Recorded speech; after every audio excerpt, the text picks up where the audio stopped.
अल्हम्दुलिल्लाहि रब्बिल आलमीन वस्सलातु वस्सलामु अला सय्यिदिल अंबियाइ वल मुरसलीन व अला आलिहि व अस्हाबिहि अजमाइन। अम्मा बाद वक़ाल अल्लाहु तआला फ़िल क़ुरआनिल मजीद फ़अऊज़ु बिल्लाहि मिनश शैतानिर रजीम। बिस्मिल्लाहिर रहमानिर रहीम। या अय्युहल्लज़ीना आमनू ला तत्तबिउ खुतुवातिश शैतान आमन्तु बिल्लाहि सदक़ल्लाहुल अलियुल अज़ीम। वक़ाल अल्लाहु तआला फ़ी शानि हबीबिहिल करीम इन्नल्लाहा व मलाइकतहु युसल्लूना अलन नबिय्यि या अय्युहल्लज़ीना आमनू सल्लू अलैहि व सल्लिमू तस्लीमा। अल्लाहुम्मा सल्लि अला सय्यिदिना व मौलाना मुहम्मद मादिल जूदि वल करम अला आलिहि व बारिक व सल्लिम सलातन व सलामन अलैका या रसूलल्लाह सल्लल्लाहु तआला अलैहि व आलिहि व सहाबिहि व सल्लम।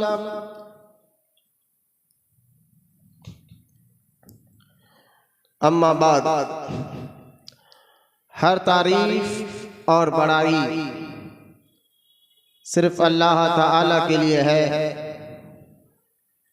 जो सारे जहान का मालिक है, मुख्तार है और जो सारे जहान का पालनहार है। मैं इस बात की गवाही देता हूँ कि अल्लाह ताला के सिवा कोई इबादत के लायक नहीं, वो एक है, उसका कोई साथी और शरीक नहीं।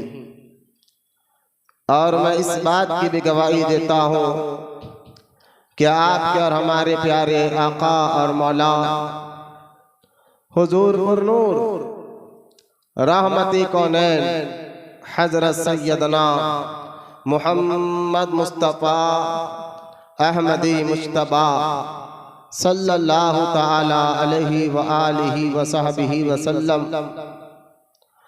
अल्लाह ताला के आखिरी रसूल और उसके बरगुज़ीदा बंदे हैं।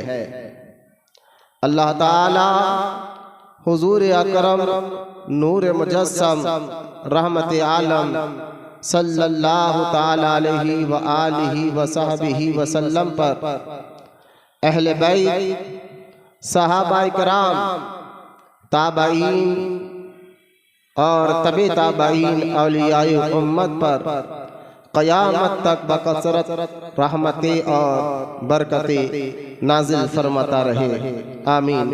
मोहब्बत से एक मरतबा दुरूद शरीफ पढ़ लीजिए। अल्लाहुम्मा सल्लि अला सय्यदना व मौलाना मुहम्मद मादिल जूदि वल करम अला आलिहि व बारिक व सल्लिम सलातन व सलामन अलैका या रसूलल्लाह सल्लल्लाहु तआला अलैहि व आलिहि व सहबिहि व सल्लम। मुअज़्ज़ज़ सामईन इकराम, अस्सलामु अलैकुम व रहमतुल्लाहि व बरकातुहू।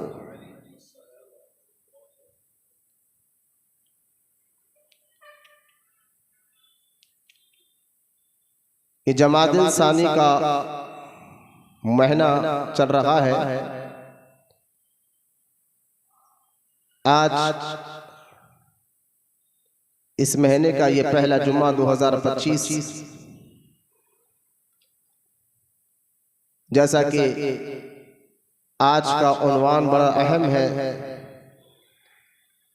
आज का मौजू, आज का टॉपिक हर मुसलमान को मैं चाहता हूँ जब ये बयान अपलोड हो तो उसको गौर से समाअत फरमाए और उस पर अल्लाह ताला हम सबको अमल करने की तौफीक भी अता फरमाए, आमीन।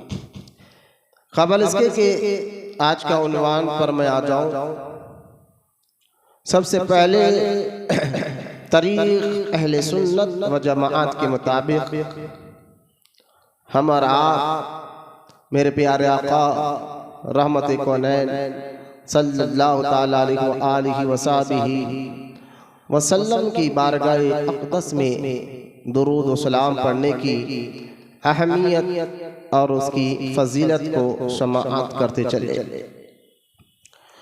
दुरूद व सलाम पर कई अहादीस मौजूद है। उन्हीं में एक हदीस पाक में बड़ा ही लुत्फ, यह हदीस पाक बड़ी प्यारी हदीस मुबारका है, जिससे आपको दुरूद शरीफ का अंदाज़ा भी हो जाएगा और दुरूद पढ़ने से अल्लाह ताला कैसे इनामात अता फरमाता है इसका भी आपको अंदाज़ा हो जाएगा। जब अल्लाह ताला ने सैयदना आदम अलैहिस्सलातु वस्सलाम के बाईं फस्ल मुबारक से तमाम इंसानों की माँ हव्वा अलैहिस्सलातु वस्सलाम को पैदा फरमाया, तो अल्लाह के हुक्म से आदम अलैहिस्सलातु वस्सलाम ने सैयदना आदम अलैहिस्सलातु वस्सलाम ने हव्वा अम्मा की बारगाह में अल्लाह ताला की बारगाह में अर्ज़ किया, अल्लाह इनसे मेरा निकाह फरमा दे। तो अल्लाह का हुक्म ये हुआ कि आदम इनका निकाह के इवज़ तुम्हें इनका मेहर अदा करना होगा। आदम अलैहिस्सलाम ने अल्लाह की बारगाह में अर्ज़ की, मौला इनका मेहर क्या है? क्योंकि उस वक्त आदम अलैहिस्सलाम अल्लाह के क़ुर्ब में थे और वो माल दौलत का वो वक्त नहीं था। तो अल्लाह का हुक्म हुआ कि मेरे हबीब मुस्तफ़ा जान रहमत पर 10 मरतबा दुरूद शरीफ पढ़ लो, तुम्हारा हक़ मेहर अदा हो जाएगा। पता क्या चला, जहाँ दुरूद पाक पढ़ने से अल्लाह ताला मुश्किलों को आसान फरमाता है, तकलीफ़ों को दूर फरमाता है। दुरूद पढ़ने वालों को अल्लाह ताला नेकी अता फरमाता है। दुरूद पढ़ने वालों को दर्जात को अल्लाह ताला बुलंद फरमाता है। दुरूद पढ़ने वालों के अल्लाह ताला दुनिया में, कब्र में और आखिरत में जहाँ कामयाबी अता फरमाता है, वहीं पर यह भी मालूम हुआ कि दुरूद पाक तमाम इंसानों की माँ हव्वा अलैहिस्सलातु वस्सलाम के महर में भी आया है। लिहाजा दुरूद पाक की बेशुमार फ़ज़ाइल,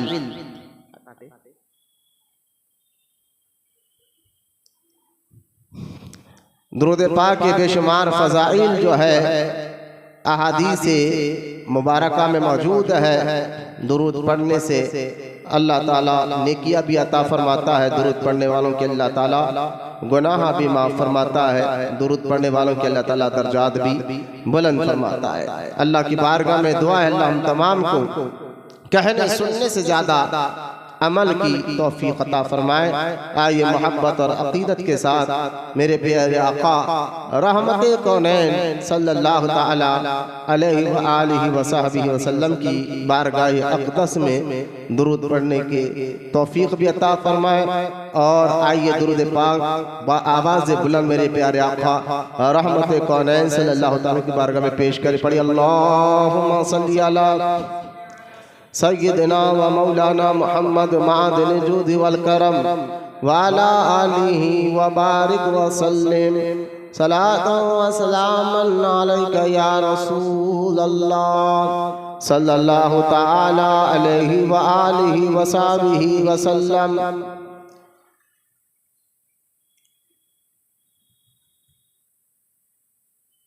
मौजूद सामईन इकराम, ये जमादिल सानी का मुबारक महीना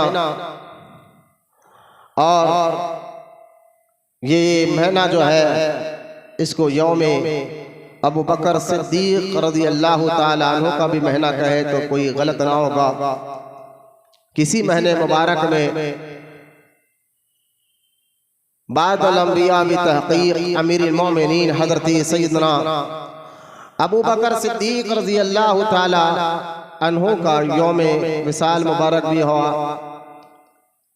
तो ये महीना ख़ास तौर पर खलीफाए अव्वल बादल अंबिया भी तहक़ीक़ अमीरुल मोमिनीन सैयदना अबू बकर सिद्दीक रज़ी अल्लाह ताला अन्हु का भी महीना है। और ये महीना जिसको जमात सानी का महीना कहा जाता है, ख़ास तौर हिंदुस्तान और हैदराबाद दक्कन के लोग जो है इसे हुसैन शाह वली रहमतुल्लाहि ताला अलैह का भी महीना कहते हैं, क्योंकि हैदराबाद दक्कन के मशहूर और मारूफ बुजुर्ग सरकार सैयदना हुसैन शाह वली बंदा नवाजी रहमतुल्लाहि ताला अलैह का भी और से मुबारक इसी महीने में बड़ी अक़ीदत और मोहब्बत के साथ मनाया जाता है। अलगरस आज का ये जमादिल सानी का महीना और आज का ये जुम्मा जो है, ख़ास तौर पर हम और आप आज का उन्वान, आज का मौजू, आज का टॉपिक जो है हमारा ये है कि अल्लाह ताला की पनाह मांगो शैतान मरदूद से। कुरान पाक में अल्लाह ताला ने शैतान इब्लीस के बारे में एक नहीं कई जगह अल्लाह ने कुरान पाक में ईमान वालों को आगाह किया और कहा कि ऐ ईमान वालों, शैतान के नक्शे कदम पर मत चला करो। तो कहीं पर अल्लाह ताला ने कुरान पाक में ये भी ऐलान फरमाया कि ऐ ईमान वालों, शैतान तुम्हारा खुला दुश्मन भी है। तो कुरान पाक की कई आयतों में अल्लाह ताला ने कुरान पाक में कई आयत मुबारका में शैतान मरदूद के मुताल्लिक ईमान वालों को, अल्लाह उस पर रसूल पर यकीन रखने वालों को आगाह किया और बार बार ऐलान फरमाया कि इनके नक्शे कदम पर मत चलो इसके, और ये लानती है और ये बेहयाई का हुक्म देता है। अलगरज कई कुरान पाक की आयतों में शैतान और इब्लीस के बारे में जिक्र मौजूद है। हमारा ये जुमा जो होता है इसी दरगाह की जो अहाते में मस्जिद है, हमारा ये जुम्मे का मकसद ख़ास तौर पर हम हर जुमा एक मौजू और एक टॉपिक कुरान और अहादीस की रोशनी में जो है एक मौजू लाते हैं, ताकि जुमा पढ़ने आने वालों को पता चले कि हमारा दीन, हमारा इस्लाम हमसे क्या चाहता है और अल्लाह हमें क्या हुक्म फरमा रहा है। इसलिए कभी हम जुमा में अकीदे के मुताल्लिक़ भी बयान करते हैं, तो कभी हम जुमा में ईमान क्या है, अकीदा क्या है, जन्नत क्या है, दोज़ख क्या है, फरिश्ते क्या है और अल्लाह पर ईमान लाने का तरीक़ा क्या है, और फिर जो है शिर्क क्या है, बिदअत क्या है। कभी हम नमाज, रोज़ा, हज, ज़कात, तो फिर कभी अल्लाह की अता से हम जो है हुकूकुल इबाद यानी माँ बाप का हक, औलाद का हक, रिश्तेदारों का हक, पड़ोसियों का हक, ये सारे उन्वान पर अल्लाह के फजल और उसकी अता से हर जुम्मा हम जो है कुछ ना कुछ टॉपिक लाकर लोगों के जहाँ ईमान, जहाँ अकीदे को मजबूत करना चाहते हैं, वहीं पर हम लोगों के जो है अखलाक और आदत और उनकी हरकतें, उनकी मिजाज में भी हम सुधार करना चाहते हैं, सुधार लाना चाहते हैं, खासतौर ईमान वालों के कि उनके अमाल भी अच्छे हो, अखलाक भी अच्छे हो, आदत भी अच्छी हो, सोच भी अच्छी हो, मिजाज भी अच्छी हो। इसलिए है हम जो है हर जुमा कुछ ना कुछ एक मौजू, एक टॉपिक लाकर अल्लाह के फजल से इस मस्जिद में बयान करते अल्लाह से कबूल फरमाए और कहने सुनने से ज्यादा हम सबको अल्लाह अमल की तौफीक भी अता फरमाए। लिहाजा आज ये उन्वान के शैतान के बारे में, इबलीस के बारे में आज का ये उन्वान बड़ा दिलचस्प भी है। जैसा कि कुरान में अल्लाह ताला ने फरमाया कि शैतान तुम्हारा खुला दुश्मन है। तो इंसान की आदत भी होती है जो उसके दुश्मन होता है, जिससे उसको जान का, माल का खतरा होता है, तो वो दुश्मन से बचने की पूरी कोशिश भी करता है और बचता भी। दुश्मन से बचने के लिए जो जो जरिए वो अपनाता है, देखिए अक्ल भी इस बात को समझती है कि अगर कोई आपका दुश्मन है तो आप उसके बचने के जो जो तरीके वो अपनाते हैं, जो जो जरिए हैं उसको अपनाते हैं और उसके इलाके में नहीं जाते और उसके सामने से नहीं जाते। ये हमारी एहतियात होती है ताकि दुश्मन, और कभी हम दुश्मन से गाफिल भी नहीं होते।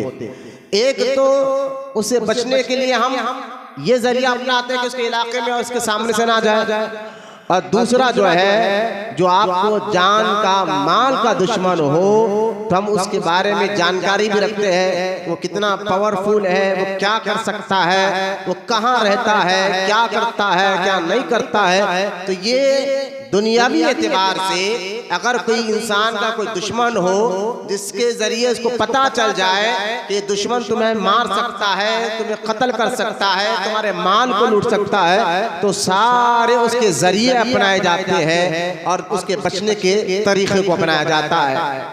तो जब दुनिया के दुश्मन जो आपको मार सकता है, कत्ल कर सकता है, उससे बचने के लिए आप जरिए अपनाते हैं, जबकि आपकी और हमारी सोच में वो हकीकत में दुश्मन है या नहीं है ये अलग बात है। लेकिन मुझे बताइए कि अल्लाह ताला कुरान पाक में जब ईमान वालों को अला ऐलान ये हुक्म फरमा रहा है, अल्लाह ताला ये कह रहा है कि ऐ ईमान वालों, शैतान तुम्हारा खुला दुश्मन है। तो सोचिए उससे बचने के लिए हमें क्या क्या तरीकों को अपनाना चाहिए। और ये दुनिया में जो दुश्मन होता है वो ज्यादा से ज्यादा तुम्हें क्या कर सकता है, आपको और हमें ज्यादा से ज्यादा वो मार सकता है, खत्म कर सकता है, या हमारा माल, हमारा पैसा लूट सकता है। लेकिन जो शैतान है, जो खास तौर पर ईमान वालों का दुश्मन है, वो हमें कत्ल नहीं करेगा, मार नहीं, बल्कि मेन उसकी कोशिश ये होती है कि हमारा ईमान और हमारा अकीदे को वो खराब करे, और जब दुनिया से जाए तो हम ईमान के साथ नहीं, माज़अल्लाह अल्लाह को नाराज करते हुए कुफ्र के साथ जाए। यानी शैतान हमारा ईमान खत्म करना चाहता है, शैतान हमें अल्लाह पर, रसूल पर ऐसे वसवसे डालकर, हमारे दीन पर, कुरान पर ऐसे वसवसे डालकर हमारे ईमान को और हमारे अकीदे को कमजोर करना चाहता है। इसलिए कुरान पाक में अल्लाह ताला ने फरमाया कि ऐ ईमान वालों, शैतान तुम्हारा खुला दुश्मन है, उसे अपने ईमान और अकीदे की पनाह मांगने के लिए, ईमान को बचाने के लिए, अकीदे को बचाने के लिए अल्लाह की पनाह में आ जाओ। लिहाजा आज का ये उन्वान इब्लीस और शैतान कैसे कैसे हम पर हमला करता है, और जो बंदा इब्लीस यानी शैतान के कहने पर चलता है तो उसके अंदर क्या क्या क्वालिटीज, क्या क्या आदतें और उसके अखलाक और मिजाज में क्या क्या चीजें पैदा हो जाती है, ये आज आपको समझना होगा। पहले जिस तरह दस्तूर है, तरीका है, कोई हमारा दुश्मन हो तो हम उस दुश्मन के बारे में जानकारी करते हैं, तहकीक करते हैं कि वो कौन है, उसकी कितना पावरफुल है। इसी दस्तूर, इसी तरीके के तहत आज हम पहले ये जानेंगे इब्लीस कौन है, फिर उसको शैतान क्यों कहा जाता है और वो क्या करता है। इसको जानने के लिए हमें कुरान पाक की कई आयतें, एक नहीं कुरान पाक की कई आयतों में अल्लाह ताला ने इब्लीस का जिक्र किया, उसकी आदतों का जिक्र किया, और वो क्या है, क्या वादा कर कर अल्लाह की बारगाह में आया है, ये सारा का सारा वाक़या अल्लाह ताला ने अपने पाक कलाम कुरान पाक में बयान फरमाया है। तो आज इसी दुश्मन के तहत हम जानकारी जानेंगे और अल्लाह की पनाह मांगेंगे इस शैतान और मरदूद से। इब्लीस के बारे में आता है कि इब्लीस जिन्नात की नस्ल में से है। जिन्नात को अल्लाह ताला ने आग से पैदा फरमाया था और ये उसी की नस्ल में से एक शख्स है जिसका नाम पहले अज़ाज़ील था, अब उसको इब्लीस कहा जाता है और उसकी सिफत को शैतान कहा जाता है। तो पहले जिन्नात कौन थे? तो देखिए, इंसान से पहले इस जमीन पर जिन्नात रहा करते थे और उन जिन्नातों में कुछ ऐसे थे जो अल्लाह की इबादत भी करते थे, कुछ ऐसे थे जो अल्लाह की नाफरमानी करते थे। जैसा कि इंसानों में कुछ अल्लाह के नेक बंदे होते हैं, कुछ अल्लाह के नाफरमान बंदे होते हैं। जब इस जमीन पर इंसान से पहले, ये देखिए, अब सारी बातें कुरान हदीस से, जहां हमें शक नहीं आना चाहिए, हमारा ईमान और अकीदे को अल्लाह मजबूत फरमाए।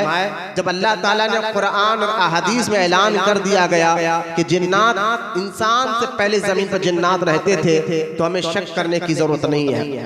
लिहाजा इन्हीं जिन्नात कौम में जब अल्लाह की नाफरमानी ज्यादा बढ़ी, तो उन जिन्नात कौम में से कुछ ऐसे भी जिन्नात थे जो अल्लाह की खूब इबादत करते थे। और कुरान में अल्लाह ताला ने ये भी इरशाद फरमाया कि हमने जिन्नात और इंसान को अपनी इबादत के लिए ही पैदा फरमाया है। तो इस आयत को भी ज़हन में रखें। तो जिन्नात जो है अल्लाह की इबादत भी करते थे। उन्हीं जिन्नात में से एक जिन जो आग से अल्लाह ने इसको पैदा किया था, वो कौम का नाम जिन है। तो उसी जिन्नात में से एक जिन जिसका नाम जमीन पर अज़ाज़ील था, इसने अल्लाह ताला की इतनी इबादत की, अल्लाह की इतनी इबादत की।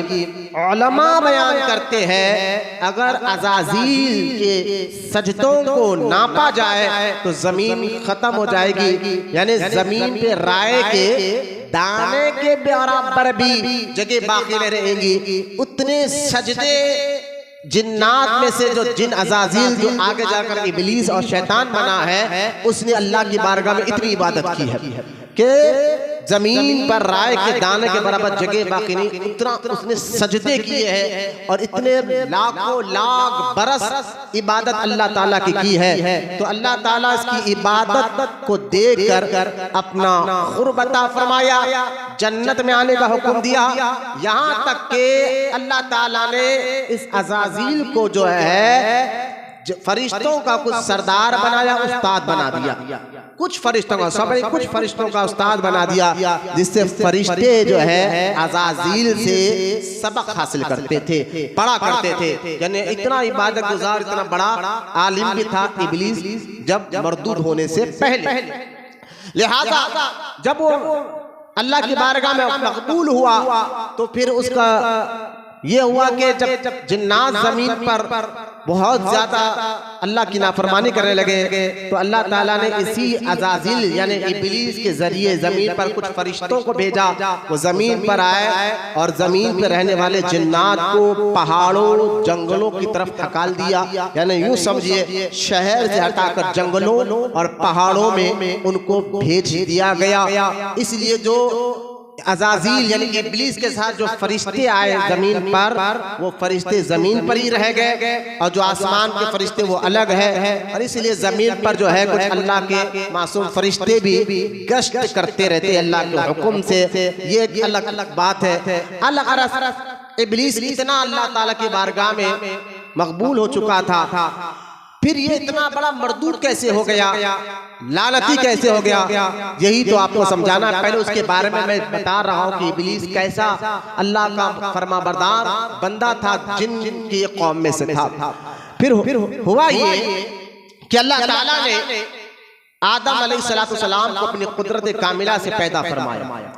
और जब आदम अलैहिस्सलाम की जिसमें पाक और रूह को दाखिल फरमाया गया, ये एक अलग मौजू है, लेकिन मैं समझाने के लिए कि जब जिसमें पाक में अल्लाह ताला ने आदम अलैहिस्सलाम की रूह को दाखिल फरमाया और फरिश्तों को हुक्म दिया कि फरिश्तों यानी जितनी मखलूक उस वक्त आसमान में थी सबको अल्लाह ताला का हुक्म ये हुआ कि अब तुम आदम अलैहिस्सलाम को सजदा करो।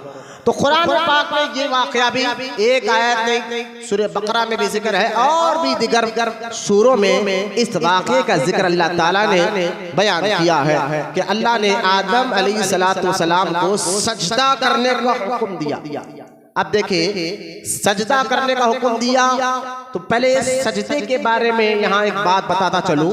क्या ना खुला दुरूद शरीफ पढ़िए, अल्लाहुम्मा सल्ली अला सय्यिदना मुहम्मद मअदिन जुद वल करम अला बारिक वसल्लिम। आँखा खोल के रखो, हाँ आँखा खोल के रखो। सुस्ती का तो सलाम को जो सजदा करने का अल्लाह ने हुक्म दिया तो सवाल ये उठता है सजदा तो हम अल्लाह को करते हैं, लेकिन यहाँ कुरान में जिक्र है कि अल्लाह ने आदम अलैहिस्सलाम को सजदा करने का हुक्म दिया है। तो कुरान के इस वाक़े से एक सबक हमें मिलता है, एक बात हमें समझ में आ जाती है कि सजदे की दो किस्में होती हैं। सजदे दो तरीके के होते हैं। एक सजदा जो आदम अलैहिस्सलाम को अल्लाह ने फरिश्तों को करने का हुक्म दिया था, वो सजदा इबादत वाला सजदा नहीं था, ताजीम वाला सजदा था, इज्जत वाला सजदा था। तो अल्लाह के हुक्म से आदम अलैहिस्सलाम को फरिश्तों ने किया था, वो सजदा इबादत वाला नहीं ताजीम वाला सजदा था, जिसकी हम किसी की इज्जत कर रहे हैं, अदब कर रहे हैं। तो लिहाजा ये अल्लाह का हुक्म था कि आदम अलैहिस्सलाम को सजदा किया जाए। और एक सजदा इबादत वाला होता है जो हम सिर्फ खालिस अल्लाह के लिए करते हैं, जैसा कि नमाज से हम सजदा सिर्फ और सिर्फ अल्लाह की बारगाह में करते हैं। अब यहाँ से एक कानून भी आप समझ जाइए कि पहले दौर में अल्लाह के मुकद्दस नबियों और उनकी दौर की उम्मतों में ये हुक्म था कि वो अंबिया अलैहिस्सलाम को सजदा करते थे। पहले के दौर में जो कलमा पढ़ने वाले लोग थे, हमारे हुजूर अलैहिस्सलाम के पहले की उम्मत, पहले के नबी, जैसा कि यूसुफ अलैहिस्सलाम के बारे में कुरान पाक में आता है कि यूसुफ अलैहिस्सलाम के 11 भाई थे।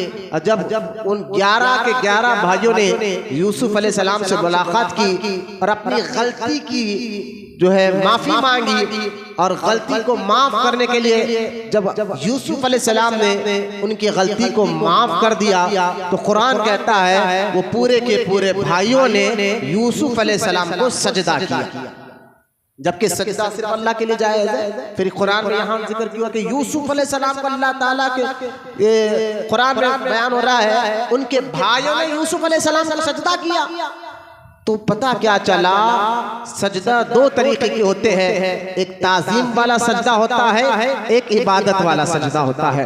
तो पहले दौर में ताजीम का सजदा किया जाता था, लेकिन हुजूर अलैहिस्सलाम जब दुनिया में तशरीफ लेकर आए तो अब अल्लाह के रसूल सल्लल्लाहु ताला अलैहि वसल्लम ने कहा कि आज के बाद ताजीम का सजदा मेरी उम्मत में किसी पीर, किसी उस्ताद को नहीं किया जाएगा। जो भी सजदा करना है सिर्फ अल्लाह की बारगाह में होगी और इबादत वाला वो सजदा होगा। लिहाजा हुजूर ने मना फरमा दिया, इसलिए आज इस उम्मत में ताज़ीम वाला सजदा जायज नहीं है, हराम है। इबादत वाला सजदा जो हम अल्लाह की बारगाह में करते हैं। तो यहाँ कुरान के इस वाक़े से पता चला कि सजदे दो तरीके के होते हैं, एक ताज़ीम वाला सजदा, एक इबादत वाला सजदा। और हमारे आका रहमते कौनैन सल्लल्लाहु अलैहि वसल्लम की उम्मत में अब ताज़ीम वाला सजदा नहीं रहा, ये जायज नहीं है। फरिश्तों ने अल्लाह के हुक्म से सजदा किया। उस वक्त इब्लीस जो है, जिसका नाम अज़ाज़ील था, वो भी अल्लाह का महबूब था पहले। वो जब अल्लाह के हुक्म से सारे ने सजदा किया, लेकिन इब्लीस जो है अकड़ गया, कहा मैं इनको सजदा नहीं करूंगा। अब यहाँ देखिए इब्लीस के बारे में जानकारी देखना जरूरी है। कुरान कहता है ये तुम्हारा दुश्मन है, ये कुरान कह रहा है तुम्हारा ये दुश्मन है, तो लिहाजा उसके बारे में तो जानकारी जरूरी है ना। फिर अब आप देखें कि इब्लीस अकड़ गया और अकड़ कर कहने लगा कि मैं सजदा नहीं करूंगा। तो अल्लाह ताला ने पूछा, अल्लाह हर चीज का जानने वाला है लेकिन फिर भी पूछता है, वरना अल्लाह को पूछने की जरूरत नहीं है। एक बात याद रखें कि वहाबी कहते हैं हुजूर सल्लल्लाहु ताला अलैहि वसल्लम को दीवार के पीछे क्या है मालूम नहीं है। हम कहते हैं अहले सुन्नत व जमात नहीं, अल्लाह के हुक्म से हुजूर हर चीज का इल्म रखते हैं। जब हम ये बात कहते हैं ना तो वहां भी फिर एक बात ये कहते हैं कि देखो अगर तुम ये कहते हो नबी को हर चीज का इल्म होता है, मैंने कहा यकीनन होता है अल्लाह की अता से। तो फिर एक बार हुजूर अपने घर में थे अलैहिस्सलाम, एक सहाबी दरवाजे पर आया और दस्तखत दी, तो अगर हुजूर को दरवाजे के बाहर नजर आ जाता कौन है क्या है, तो हुजूर तो दरवाजा खोल कर कहते अंदर आओ, लेकिन सरकार ने अपने घर के अंदर से पूछा बाहर कौन है, बाहर कौन है? तो उस सहाबी ने कहा कि मैं हूं या रसूलल्लाह। सरकार ने पूछा मैं कौन? अब वहाबी कहते देखो हुजूर को पता ही नहीं था बाहर कौन है। उन्होंने कहा हुजूर मेरा नाम ये है। तो सरकार ने जब दरवाजा खोला, दरवाजा खोलकर कहा कि देखो जब भी किसी के दरवाजे पर जाओ दस्तखत दो, मैं मत कहो, अपना नाम बताया करो।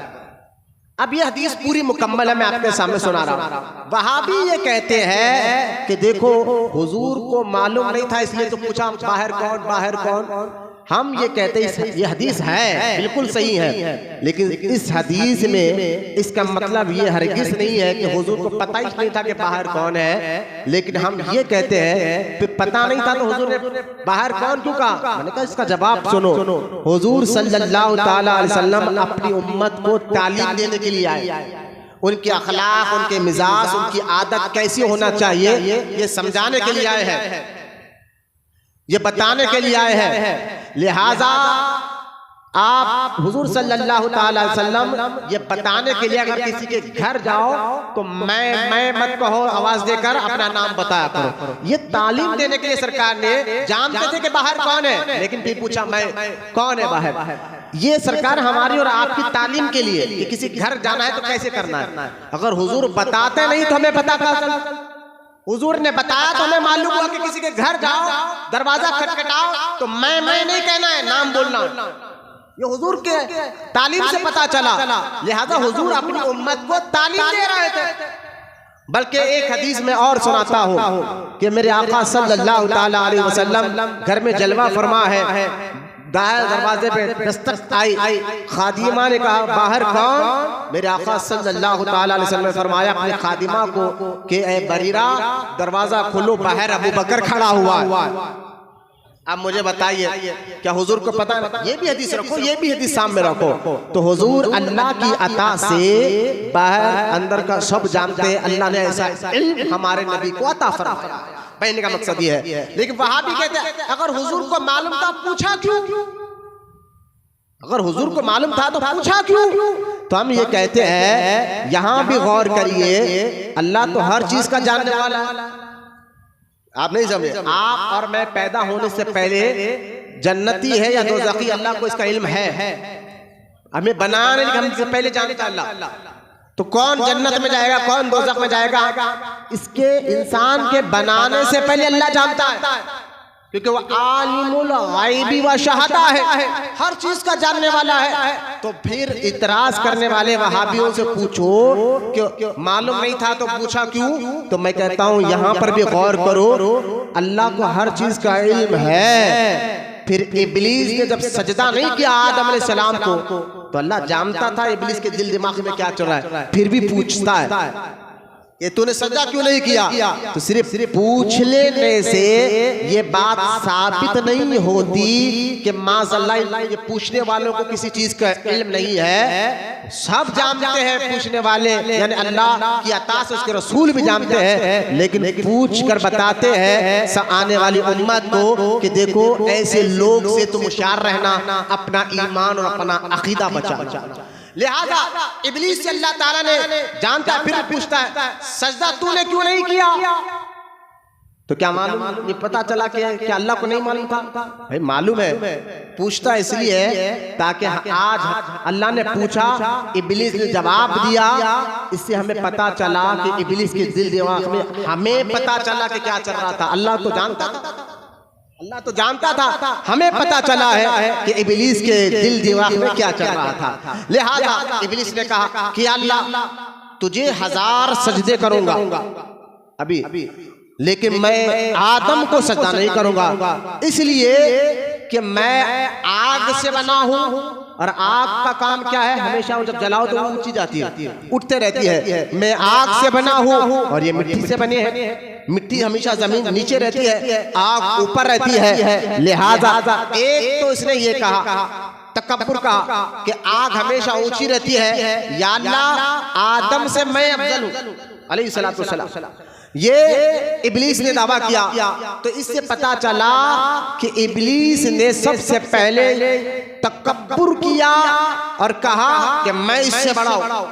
तो तकब्बुर अल्लाह को पसंद नहीं है। तो लिहाजा एक तो इसने ये कहा। दूसरी बात इब्लीस ने ये कही कि या अल्लाह इसको सजदा क्यों कहूं, क्यों करूं, जबकि ये एक आम बशर है, आम आदमी है, आम इंसान है, आम आदमी, आम इंसान, आम बशर है, मैं इसको सजदा नहीं करता। इससे पता ये भी चल गया कि नबियों को अपनी तरह आम इंसान समझना, नबियों को अपनी तरह आम बशर समझना, ये ईमान वालों का काम नहीं है, ये इब्लीस का काम था, जो आज के दौर में वहाबी कर रहे हैं। वहाबी और सुन्नी में यही फर्क है बच्चों, कि वहाबी कहते कि नबी तो हमारी तरह के आम आदमी थे, आम बशर थे, वो आए चले गए, लिहाजा उनकी कोई ताजीम और इज्जत नहीं है। हम कहते नहीं, जैसे मेरे सरकार है ऐसा कोई नहीं है। लिहाजा एक एक बात पर गौर करें कि इब्लीस अल्लाह की बारगाह में क्यों मरदूद हुआ। एक तो उसने नबी की शान में गुस्ताखी की, क्या कहा, वो मेरी तरह है, यानी आम आदमी है, बशर है। और दूसरा उसने कहा कि मैं आदम से बड़ा हूँ, अफजल हूँ। ये उसकी गलती थी। अल्लाह ताला ने कुरान में कहा वकाना इब्लीस, अब तो क्या हो गया, काफिरों में से हो गया, लानती हो गया। इब्लीस का नाम उस वक्त अज़ाज़ील था। अल्लाह ताला ने उसको शैतान, लानती, मरदूद कहकर खिताब किया। तो असल में इब्लीस का नाम अज़ाज़ील था, फिर बाद में इब्लीस पड़ा। इब्लीस कहते हैं मक्कार आदमी को। इब्लीस का माना क्या है, वो जो मक्कार है, धोखा देता है, मक्कारी करता है, अपनों के साथ जो मक्कारी करे उसको इब्लीस कहा जाता है। लिहाजा इब्लीस कहा, यार तू तो मक्कार है, अल्लाह ने कहा तू मक्कारी कर रहा है। ये तो देख रहा है कि आदम अलैहिस्सलाम को सजदा करो, सारे फरिश्तों ने करे, तूने नहीं किया, और कह रहा है ये तो इंसान है, मैं इनको सजदा क्यों करूं, कह रहा है मैं इनसे बड़ा हूं, अफजल हूं, मैं इनको सजदा क्यों करूं। और ये नहीं देख रहा है कि हुक्म किसने दिया है आदम को सजदा करने का। हुक्म किसने दिया है, ये अल्लाह ताला ने हुक्म दिया था आदम अलैहिस्सलाम को सजदा करने का। लिहाजा फरिश्तों ने जब देखा कि इब्लीस ने अल्लाह के हुक्म से आदम को सजदा नहीं किया, और इब्लीस जो चेहरा उसका नूरानी था, अल्लाह की नाफरमानी करने की वजह से चेहरे का नूर खत्म हुआ, चेहरा बिगड़ गया। तो फरिश्ते कहते हैं या अल्लाह तेरा शुक्र है हमने तेरी नाफरमानी नहीं की, तेरा शुक्र है हमने तेरे अता से तेरी नाफरमानी नहीं की। फिर दूसरी मर्तबा फरिश्तों ने सजदे में चले गए। लिहाजा मैं कहने का मकसद ये है कि इब्लीस ने फिर जब देखा मैं तो मरदूद हो गया, मैं तो लानती हो गया, अल्लाह ने मुझे लानती बना दिया, तो इब्लीस ने अल्लाह की बारगाह में अर्ज की, या अल्लाह मैं ये चाहता हूं। अब देखिए एक एक बात पर गौर करें। कुरान कहता है ईमान वालों शैतान के नक्शे खत्म पर मत छोड़ो। कुरान कहता है ईमान वालों ये इब्लीस, ये शैतान है, ये तुम्हारा जानी नहीं, माली नहीं, ईमानी दुश्मन है।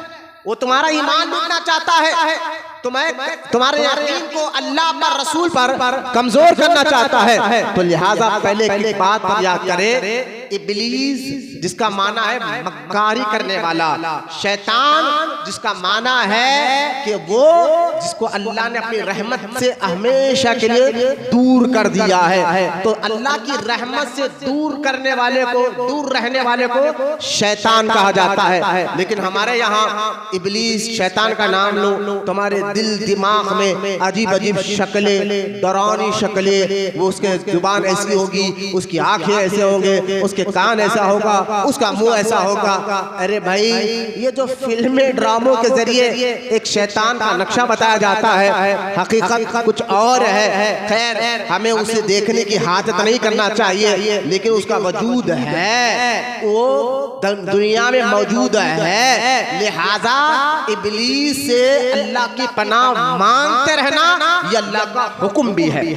लिहाजा एक और बात सुन लीजिए, इस वाक़े से ये पता चला इब्लीस का एक वजूद है जमीन पर, वो आया है क्योंकि कुरान और अहादीस पर हर मुसलमान को ईमान लाना लाजिम है।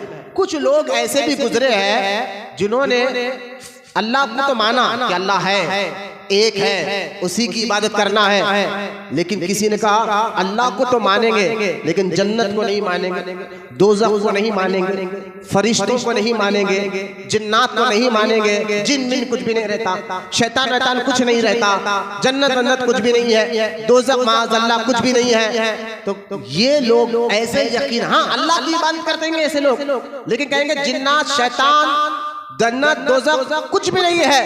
ऐसे लोग भी जमीन पर है जो कलमा भी पढ़ते हैं, अल्लाह की इबादत भी करते हैं, और जन्नत का, दोज़ख का और शैतान और जिन का इनकार करते हैं। आपने देखा होगा, सुना होगा कि यार ये शैतान जिन क्या मैं नहीं मानता। तो ऐसे लोग भी कलमा पढ़कर भी मुसलमान नहीं हो सकते, वो काफिर हो जाते हैं। आप कहेंगे ऐसा कैसा, ऐसे लोग भी हैं। हाँ, देखिए जिन्नात का वजूद है। कुरान में अल्लाह ताला ने एक जगह नहीं, कई जगह कुरान में जिक्र किया जिन्नात और इब्लीस का, बल्कि कुरान में एक सूरा है, उस सूरे का नाम सूरे जिन है। सूरे का नाम ही जिन्नात वाला सूरा है। अब मुझे बताइए कि जब जिन्नात, कुरान में एक सूरा जिसका नाम सूरे जिन है, और फिर ये कहे नहीं जिन्नात शैतान कुछ नहीं रहते, ये सब बोलने की बातें हैं, तो फिर वो मुसलमान नहीं हो सकता। क्योंकि अल्लाह को मानो तो अल्लाह की भी मानना पड़ेगा। ये क्या अल्लाह को तो मानो लेकिन अल्लाह की ना मानो, तो एक मानने का सही तरीका नहीं है। आप कहेंगे ऐसे लोग हैं मौलाना जो जन्नत को नहीं मानते, फरिश्तों को नहीं मानते, दोज़ख को नहीं मानते। मैंने कहा हाँ, आप सुन के हैरान होंगे। वो कहते अगर तुम अच्छे अमल कर रहे हो तो तुम फरिश्तों की तरह है, तुम गलत अमल कर रहे हो तुम शैतान की तरह है। लेकिन फरिश्तों का वजूद नहीं है, जिन्नात और इब्लीस का वजूद नहीं है। मैं कहता हूँ ऐसा कहने वाले मुसलमान नहीं हो सकते। आज के दौर में भी ऐसे लोग पाए जाते हैं। ऐसा अकीदा सबसे पहले कि जिन्नात का इनकार करने वाला, फरिश्तों का इनकार करने वाला, जन्नत का इनकार करने वाला, दोज़ख का इनकार करने वाला, आप जानते कौन है? सुनकर हैरान हो जाएंगे आप। सबसे पहले जिन्नात का, जन्नत का, दोज़ख का, फरिश्तों का इनकार करने वाला आज जमीन पर एक शख्स गुजरा है जिसकी वजह से उसके फॉलोवर्स भी बहुत गुजरे हैं। उसका नाम था सर सैयद अहमद राय बरेली। ये शख्स गुजरा है, जो बच्चे नहीं जानते जरा के बाद मैं सुना रहा हूँ। ये सर सैयद अहमद इसका नाम था, राय बरेली का रहने वाला था। ये अंग्रेजों दौर में, और अलीगढ़ यूनिवर्सिटी का ये बहुत बड़ा, यूपी में अभी भी एक यूनिवर्सिटी है, उस यूनिवर्सिटी का ये बहुत बड़ा टीचर था, प्रोफेसर भी था। उसका नाम सर सैयद अहमद था। इसने अपने स्टूडेंट को और अपने मानने वालों को, देखे नाम भी मुसलमान वाला, इबादत भी अल्लाह की कर रहा है, कलमा भी पढ़ लगा है, लेकिन इसने लोगों के जहनों को खराब कैसे किया जानते हैं आप? हर कलमा पढ़ने वाला वहाबियों को देख के हम कहते हैं अरे भाई वहाबी है तो क्या हुआ, कलमा तो पढ़ लगा है, नमाज तो पढ़ लगा है। आप कहते हैं काफिर है, मुसलमान नहीं है। मैंने कहा देखो ये सर सैयद अहमद कौन था? अल्लाह की इबादत भी करता था, सब कुछ करता था, लेकिन उसने ये अकीदा दिया अपने चेलों को कि जन्नत कुछ भी नहीं है, दोज़ख कुछ भी नहीं है, जबकि जन्नत का एक वजूद है जो अल्लाह ने बनाई है। बोले सुभान अल्लाह। यानी सिर्फ ख्याली बात नहीं है। बोले मोहब्बत से सुभान अल्लाह। आपको समझे मैं कहना क्या है? जन्नत का एक अपना वजूद है, दोज़ख का एक अपना वजूद है, फरिश्ते हैं अलग से, जिन्नात इब्लीस है अलग से। ये सिर्फ ख्याली बातें नहीं है, बल्कि इन पर ईमान लाना ऐसा ही लाजिम और जरूरी है जैसा हम अल्लाह पर ईमान लाकर कहते हैं वो है, एक है और उसी की हम इबादत करते हैं। तो सैयद राय बरेली इस शख्स ने अपने स्टूडेंट को कहा कि जिन्नात कुछ नहीं होते, फरिश्ते कुछ नहीं होते, और ऐसी बातें कही तो माज़अल्लाह ये सीधा सीधा कुरान की आयतों का इनकार है कि कुरान कुछ आयत को मानो, कुछ कुरान की आयतों को ना मानो। ये मोमिन का तरीका नहीं है, ये मुसलमान का तरीका नहीं है। मुसलमान तो कुरान की पूरी आयतों पर ईमान लाता, पूरे के पूरे कुरान पर ईमान लाता है। तो लिहाजा मैं आपको समझाना चाहता हूँ कि इब्लीस का एक वजूद है। इब्लीस का नाम ख्यालत नहीं है, उसका एक अपना वजूद है, जैसा आपका मेरा वजूद है। आप कहेंगे अब्दुल्ला, आपका मिसाल के तौर पर आपका नाम अब्दुल्ला है, मैं कहूँ नहीं वो ख्यालों में सामने नहीं है। अरे कहेंगे मौलाना मैं आपके सामने बैठे हुआ हूँ, नाम अब्दुल्ला भी मैं आपके सामने बैठे हुआ हूँ। तो लिहाजा भाई नाम उसी का होता है जिसका कोई वजूद हो, है ना? नाम उसी का होता है जिसका कोई वजूद हो। जैसा कि आप देखें, अगर कोई कहे कि आसमान वगैरह कुछ नहीं है, एक मौलाना के सामने एक आजाद ख्याल वाला आदमी कहे ये आसमान कुछ नहीं है, बस एक क्राउड है, कबर है जो खड़ा हुआ है, तो उस मौलाना ने उनको समझाया था कि जनाब आपके कितने बेटे हैं? कहा एक ही बेटा है। तो उसका नाम क्या है? कहा अब्दुल्ला। तो मौलाना ने कहा या अल्लाह इनके बेटे अब्दुल्ला और अब्दुर्रहमान दोनों को सलामत। और मौलाना वो जेंटलमैन कहने लगा ये क्या बात हुई, बेटा एक ही है मेरा और आप दो बेटों का नाम क्यों ले रहे हैं? तो मौलाना ने समझाने के लिए कहा अच्छा, यानी जिस जो होता है उसी का नाम होता है, जो होता है उसी का नाम रखा जाता है। बोले हाँ मेरा एक ही बेटा है, इसका नाम अब्दुल्ला है।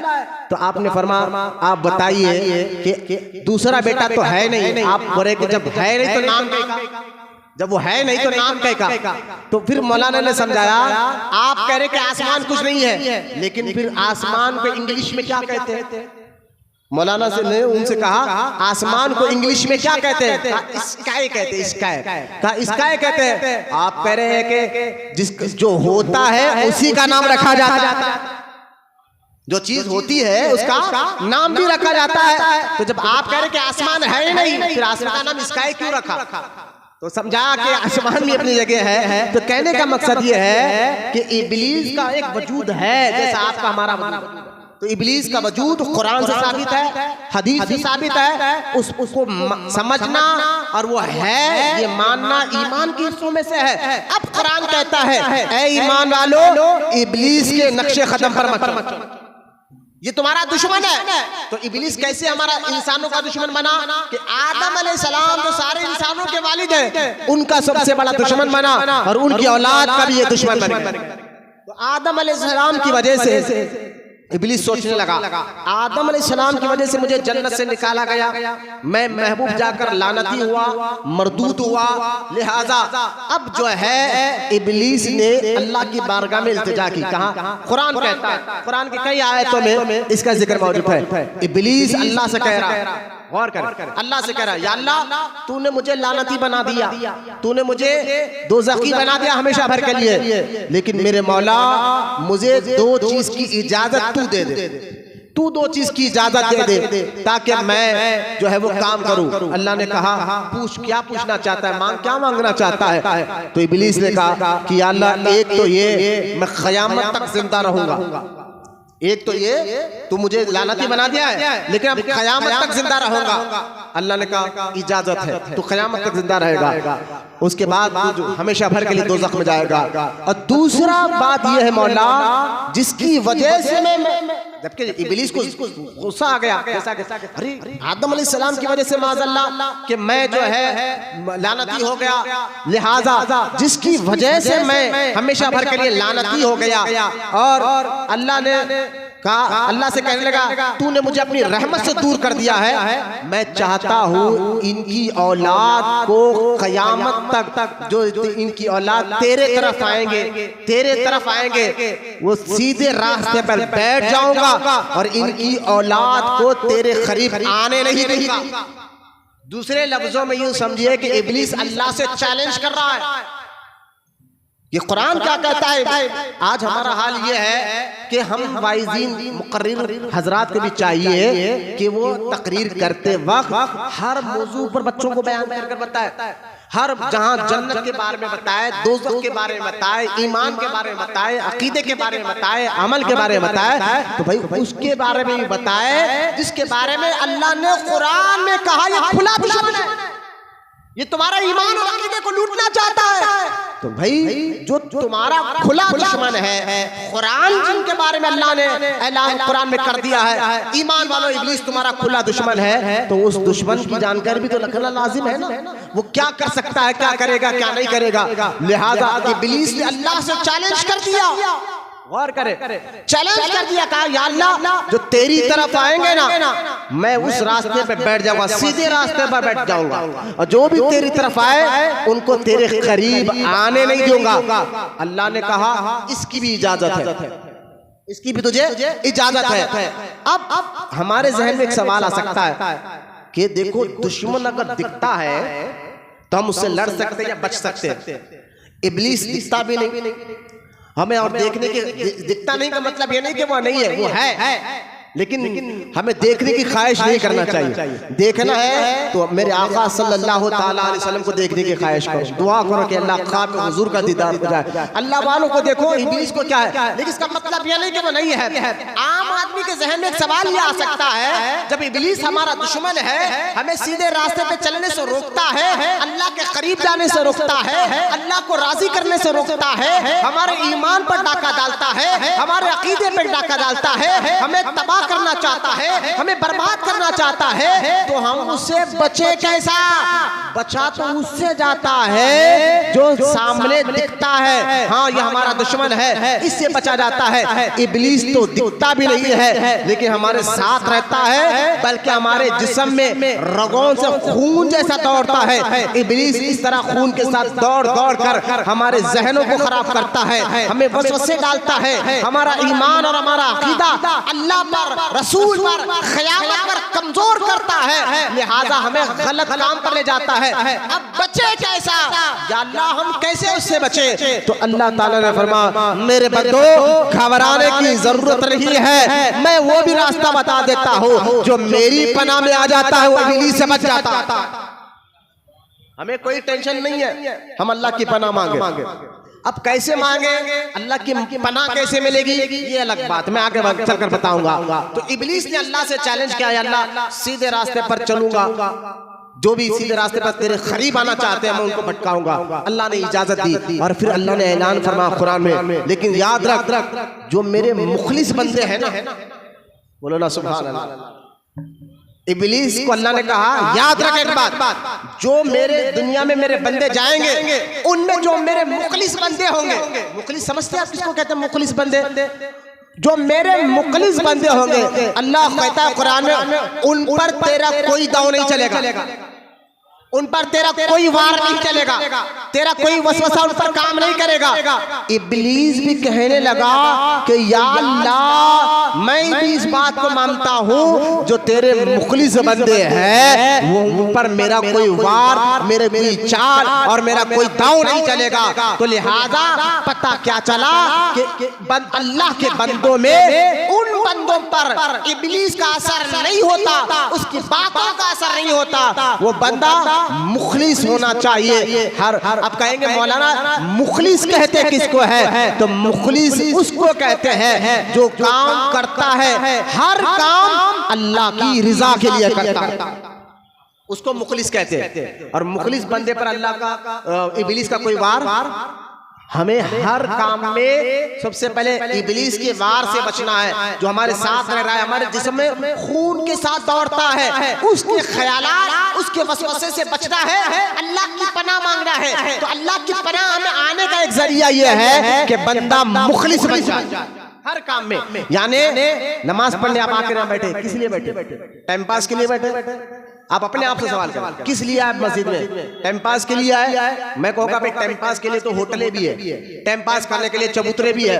अब आप यहाँ बैठे हुए हैं, आप चाहेंगे यार बहुत जल्दी आकर बैठ गया, लिहाजा आपको शैतान वसवसे डालेगा, इतना जल्दी आकर बैठने की क्या जरूरत थी, यहाँ आकर मस्जिद में बैठने की क्या जरूरत थी। थोड़ा घर में बैठ जाता, थोड़ा दोस्तों के साथ हंसी मजाक कर लेता, ये कर लेता, वो कर लेता, वसवसे कई किस्म के आ रहे हैं। लेकिन आप अपने आप से ये कहे कि जो मस्जिद में मैं आकर बैठा हूँ ना, अल्लाह की मोहब्बत और उसकी रिजा के लिए आया, मुखलिस उसको कहते हैं कि आप आए कि हर काम में ये ख्याल रहे कि अल्लाह की रिजा, अल्लाह की मोहब्बत। अगर आप रिस्क हलाल कमा रहे हैं, शैतान कह रहा है यार ये शराब बेच के पैसे कमा, ये सूद का कारोबार कर कर पैसे कमा, ये जो है लोगों की जमीनें हड़प कर पैसे कमा, वो क्या कहा नहीं अल्लाह नाराज होता है इन कामों से, मैं अल्लाह की रिजा के लिए काम कर रहा हूँ। तो जो मुखलिस हो जाता है शैतान का वार उस पर नहीं चलता।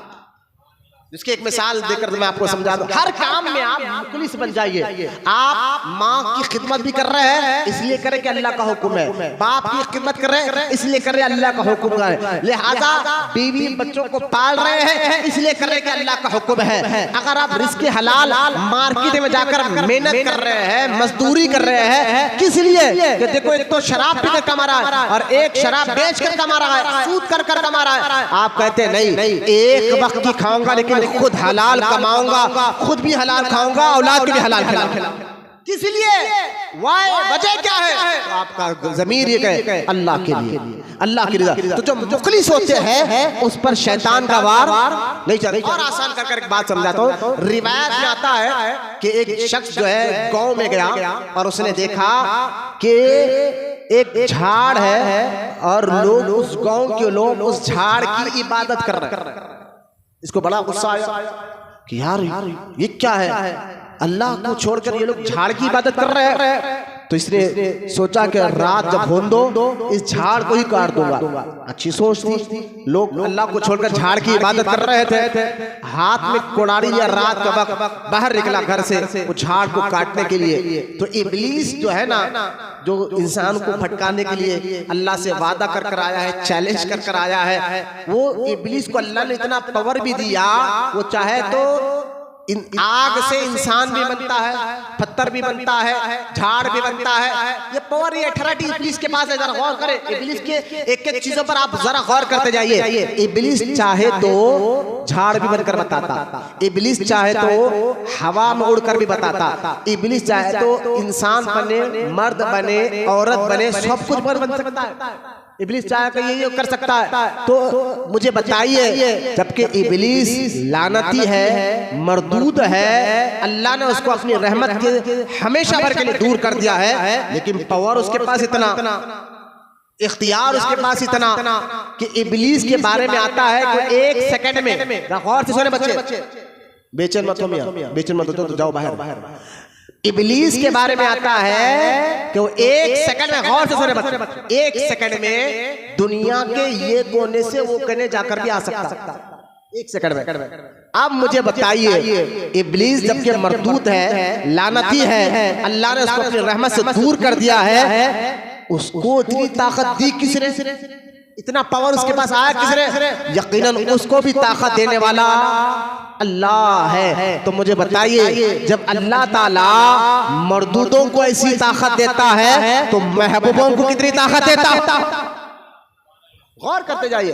जो वहां भी कहते हैं गौसे आजम क्या करते हैं, गरीब नवाज क्या कर सकते हैं, बंदा नवाज क्या कर सकते हैं, निजामुद्दीन औलिया क्या कर सकते हैं, जो करता है अल्लाह करता है। हम कहते हैं बात सही है, लेकिन मुझे बताइए, जब इब्लीस ये कर सकता है, ये बन सकता है, ये बन सकता है, ये कर सकता है, तो मरदूद को अल्लाह ने जितनी ताकत दी है तो अल्लाह अपने महबूबों को कैसी ताकत देता होगा?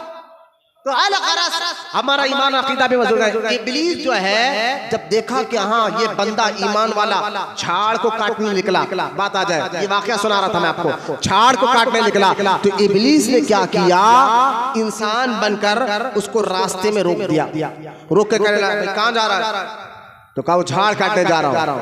था इब्लीस हो, इंसान बनकर रोका, कहाँ जा रहा है? झाड़ काटने जा रहा हूँ। क्यों काटने जा रहा है? तो उसने ईमान वाले ने कहा देखता नहीं लोग अल्लाह को छोड़कर झाड़ की इबादत कर रहे हैं, लिहाजा अब मुझे बर्दाश्त नहीं होगा क्योंकि मैं अल्लाह से मोहब्बत करता हूँ, अब वो झाड़ को काट कर बताऊंगा। तो इब्लीस ने कहा मैं तुझे काटने नहीं दूंगा। अब दोनों में बहस शुरू हो गई। जब काटने नहीं देगा तो बहस इतनी बड़ी कि कुश्ती हो गई, आपस में लड़ लिए। तो उस ईमान वाले ने इब्लीस को उठाकर जमीन पर पटक दिया। गौर से सुने एक बात पर, इब्लीस को उठाकर क्या किया? जमीन पर पटक दिया और सीने पे बैठकर मार रहा था। तो इब्लीस ने देखा अब इससे लड़ नहीं सकते, ताकत ज्यादा है ना, ईमान की ताकत है, अल्लाह रसूल की मोहब्बत की ताकत है, लड़ नहीं सकते। तो इब्लीस ने एक चाल किया, कहा एक काम कर भाई, तू झाड़ को मत काट, इसके बदले में तुझे रोजाना 1 दिरहम दे दूंगा पैसा। क्योंकि अल्लाज़ी युवस्विसु फी सुदूरिन नास, कुरान में अल्लाह कहता है अल्लाह की पनाह में आओ शैतान मरदूद इंसान नुमा शैतान के वसवसों से वसवसे डालता है। कहे रोजाना 1 दिरहम दूंगा, इसके बदले तो झाड़ मत काट। अब वो शख्स कहने लगा ये तो अच्छी बात है, उसने छोड़ दिया, जा मैं तेरे को छोड़ता हूँ, झाड़ भी नहीं काटूंगा, लेकिन पैसे मिलना चाहिए। हाँ मिल जाए। 1 दिन पैसे मिले, 2 दिन मिले, तीसरे दिन पैसे नहीं मिले, 2 दिन पैसे मिले। गौर से सुनिए आप, जादूगर जो है 1 दिन 2 दिन अच्छे कर बताते हैं, जो इब्लीस के चेले होते हैं, बाद में जो है फिर बंदा और परेशान हो जाता है। तो चंद मिनट की खुशी के लिए अल्लाह को नाराज नहीं करना चाहिए।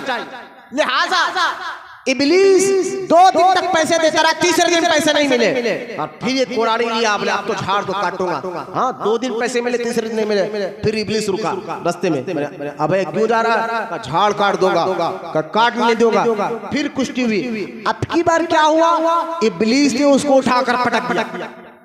पहले क्या था, उसने इब्लीस को पटका था, अब इब्लीस शैतान ने उसको उठाकर पटक दिया और पटक दिया। तो वो नौजवान कहने लगा यार पहले तो मैं ताकतवर था, अब तू ताकतवर कैसे है। तो इब्लीस ने कहा पहले दिन जो तू काटने जा रहा था ना, तेरे दिल में अल्लाह की मोहब्बत थी, तो अल्लाह के लिए ये काम करने जा रहा था, लालच तेरे दिल में नहीं थी, पैसे की, शोहरत की, इज्जत की कुछ लालच नहीं थी, तेरे दिल में सिर्फ अल्लाह की रिजा, अल्लाह को राजी करने के लिए जा रहा था। जो बंदा अल्लाह के लिए कोई काम करे तो मुखलिस होता है। गौर करें, जो बंदा कोई भी काम करे इसके लिए करे, अल्लाह के लिए करे, तो वो मुखलिस होता है। और मुखलिस पर शैतान का दाव नहीं चलता, शैतान का कोई असर नहीं होता। लेकिन इब्लीस कहता है अब तूने दूसरी मर्तबा अल्लाह के लिए नहीं, पैसे ना मिलने पर गुस्से में आकर तू झाड़ काटने गया है, अब तेरे से ताकतवर मैं हूँ। तो इस वाक़े से पता चला ईमान वालों को शैतान लानती मरदूद से अपने ईमान और अपने अकीदे को बचाना है, तो आप सबसे पहले मुखलिस बन जाइए, यानी हर काम इसलिए करें जिस काम से अल्लाह राजी होता है, लोगों को दिखाने के लिए, रिश्तेदार को दिखाने के लिए, माँ बाप को दिखाने के लिए, दोस्तों को दिखाने के लिए। कोई भी अच्छा काम मत करिए दिखाने के लिए, जो भी अच्छा काम कर रहे हैं, किसी की मदद भी कर रहे हैं, तो सिर्फ और सिर्फ तुम्हारा मकसद, तुम्हारी नीयत अल्लाह की रजा होना चाहिए। जब बंदा मुखलिस हो जाता है तो इब्लीस का कोई असर आप पर नहीं होता। तो आखिर इब्लीस क्या क्या आपको कर सकता है, मैंने कहा वो आपके ईमान को लूटने के हर जरिए अपनाता है, और किसी भी जरिए आपके अकीदे और आपके और हमारे ईमान को लूटना चाहता है। जैसा कि कुरान ने इब्लीस के बारे में क्या कहा, देखिए इब्लीस इसका असल नाम, शैतान उसकी सिफत है, शैतान नाम नहीं है, उसकी सिफत का नाम, शैतान उसकी सिफत का नाम, उसके अंदर जो इब्लीस के अंदर खूबी है उस खूबी का नाम शैतान।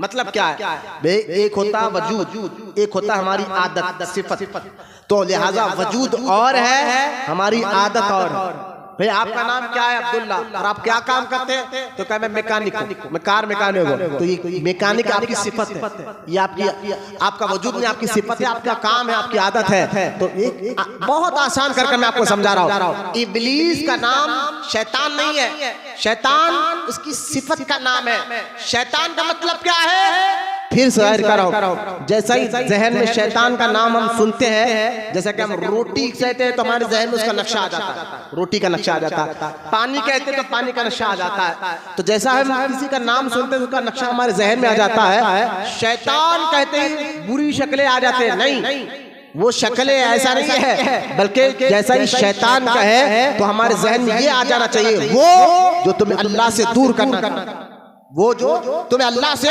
दूर करना चाहता है। लिहाजा शैतान का माना है वो जो अल्लाह से दूर हो चुका, जो अल्लाह से दूर हो चुका है। तो इब्लीस का सिफत, इब्लीस की आदत शैतान है, वो तुम्हें जैसा वो खुद अल्लाह से दूर हो गया है, लानती हो गया है, ऐसा ही आप और हमें अल्लाह की रहमत से दूर करना चाहता है। इससे दो बातें मालूम हुए कि एक तो वो कि शैतान का माना ये कि वो जो अल्लाह से आपको दूर करना चाहे, अल्लाह की रहमत से दूर करना चाहे, और दूसरी बात ये भी मालूम हुई जो इंसान है, वो इंसान जो आपको नेक काम से रोके, अच्छे काम से रोके, जैसा कि बात दोस्त होते, छोड़ो यार मस्जिद में बाद में देख लेंगे, चल तेरा शराब पीने चले, जुओं के अड्डों पर जाए, जिना के अड्डों पर जाए। जो इंसान तुम्हें बुरे काम करने साथ लेकर चले, बुरे काम करने से तुम्हें साथ लेकर चले, अच्छे काम करने से रोके, वो भी शैतान होगा। शैतान सिर्फ वो नहीं जो इब्लीस है, वो भी शैतान है। अगर वो इंसान है लेकिन उसके अंदर शैतान जैसी आदतें आ गई है, जो तुम्हें अल्लाह के राजी करने वाले काम नहीं करने देता, बल्कि अल्लाह को नाराज करने वाले काम कराता है। कहता है यार छोड़, आज तो नमाज क्या पढ़ेंगे, आज तो फला मौज करेंगे, मस्ती करेंगे। लिहाजा शैतान तुम्हें जो है अल्लाह ताला से दूर कर कर दोज़ख तक पहुंचाना जाता है। लेकिन आज क्या हो गया, इस शैतान के बारे में, इब्लीस के बारे में कुछ तकरीर नहीं हो रही है, तो लोगों को इसको ऐसे गाफिल कर दिया गया है कि लोग समझते हैं बस कलमा पढ़ लिया हम डायरेक्ट कैसा भी जन्नत में जाने वाले। जबकि कुरान और अहादीस में आप देखा जाए, कई ईमान वाले ईमान लाने के बावजूद भी जो है दोज़ख में जाएंगे। क्यों जाएंगे? वजह क्या है जाने की? वजह यही रहेगी कि वो ईमान लाने के बावजूद भी या तो नमाजें छोड़े होंगे, या तो रोजा छोड़ा होगा, माल होने के बावजूद भी या तो हज नहीं किया होगा, ज़कात नहीं दिया होगा, ताकत का गलत फायदा उठाकर गरीबों, यतीमों, बेवाओं, बेसहारों को लूटा होगा, मारा होगा। मुझे बताइए, एक गरीब आदमी का आप मान लूट ले और आप उसके जमीन हड़प ले, आप उसको मारे, कत्ल करे, फिर भी ये सोचे कि मैं जन्नत में जाऊंगा? अक्ल भी कहती है कैसे हो सकता है? एक गरीब इंसान को मारकर कत्ल कर कर भी तुम जन्नत में जाने की ख्वाहिश कैसे कर सकते हो? अक्ल भी कहती है ये इंसाफ नहीं है। इंसाफ किसको कहते हैं? तराजू। इंसाफ का तकाजा क्या है? जिसको आप तकलीफ दे रहे हैं उससे आपको माफी मांगना होगा, उसको आपको राजी करना होगा। अगर वो माफ कर दे और आपसे राजी हो जाए तो अल्लाह भी आपसे राजी हो जाए।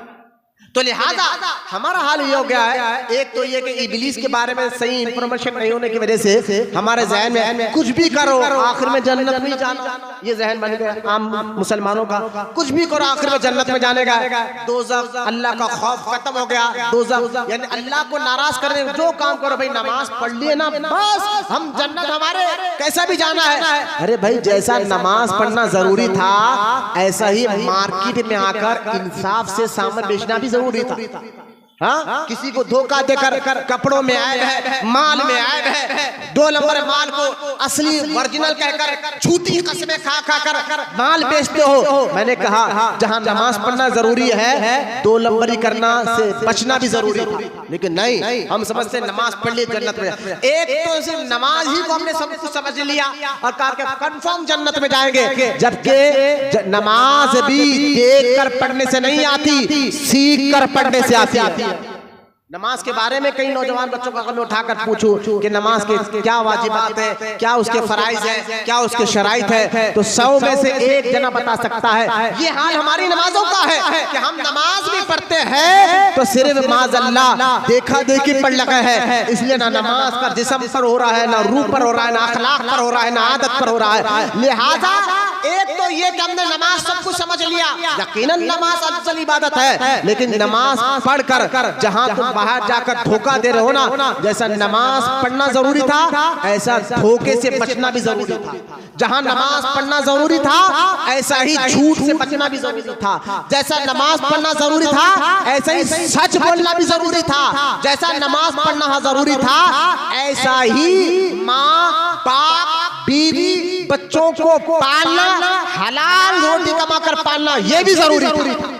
लेकिन नहीं कि जनाब लीडर है, लोगों का माल हड़प रहे हैं, क्यों कमा रहे भाई? बोले नहीं, मेरे घर अच्छा होना चाहिए, गाड़ी अच्छी होना चाहिए। अरे इसका मतलब ये थोड़ा ही है अपने अच्छे घर के लिए, अच्छी गाड़ी के लिए, अच्छी जिंदगी के लिए आप लोगों को लूटते रहे, लोगों का माल हक दबाते रहे और फिर अपने बीवी को, बच्चों को अच्छा घर, अच्छी गाड़ी और अच्छी जिंदगी देने के लिए लूट मार करते रहे।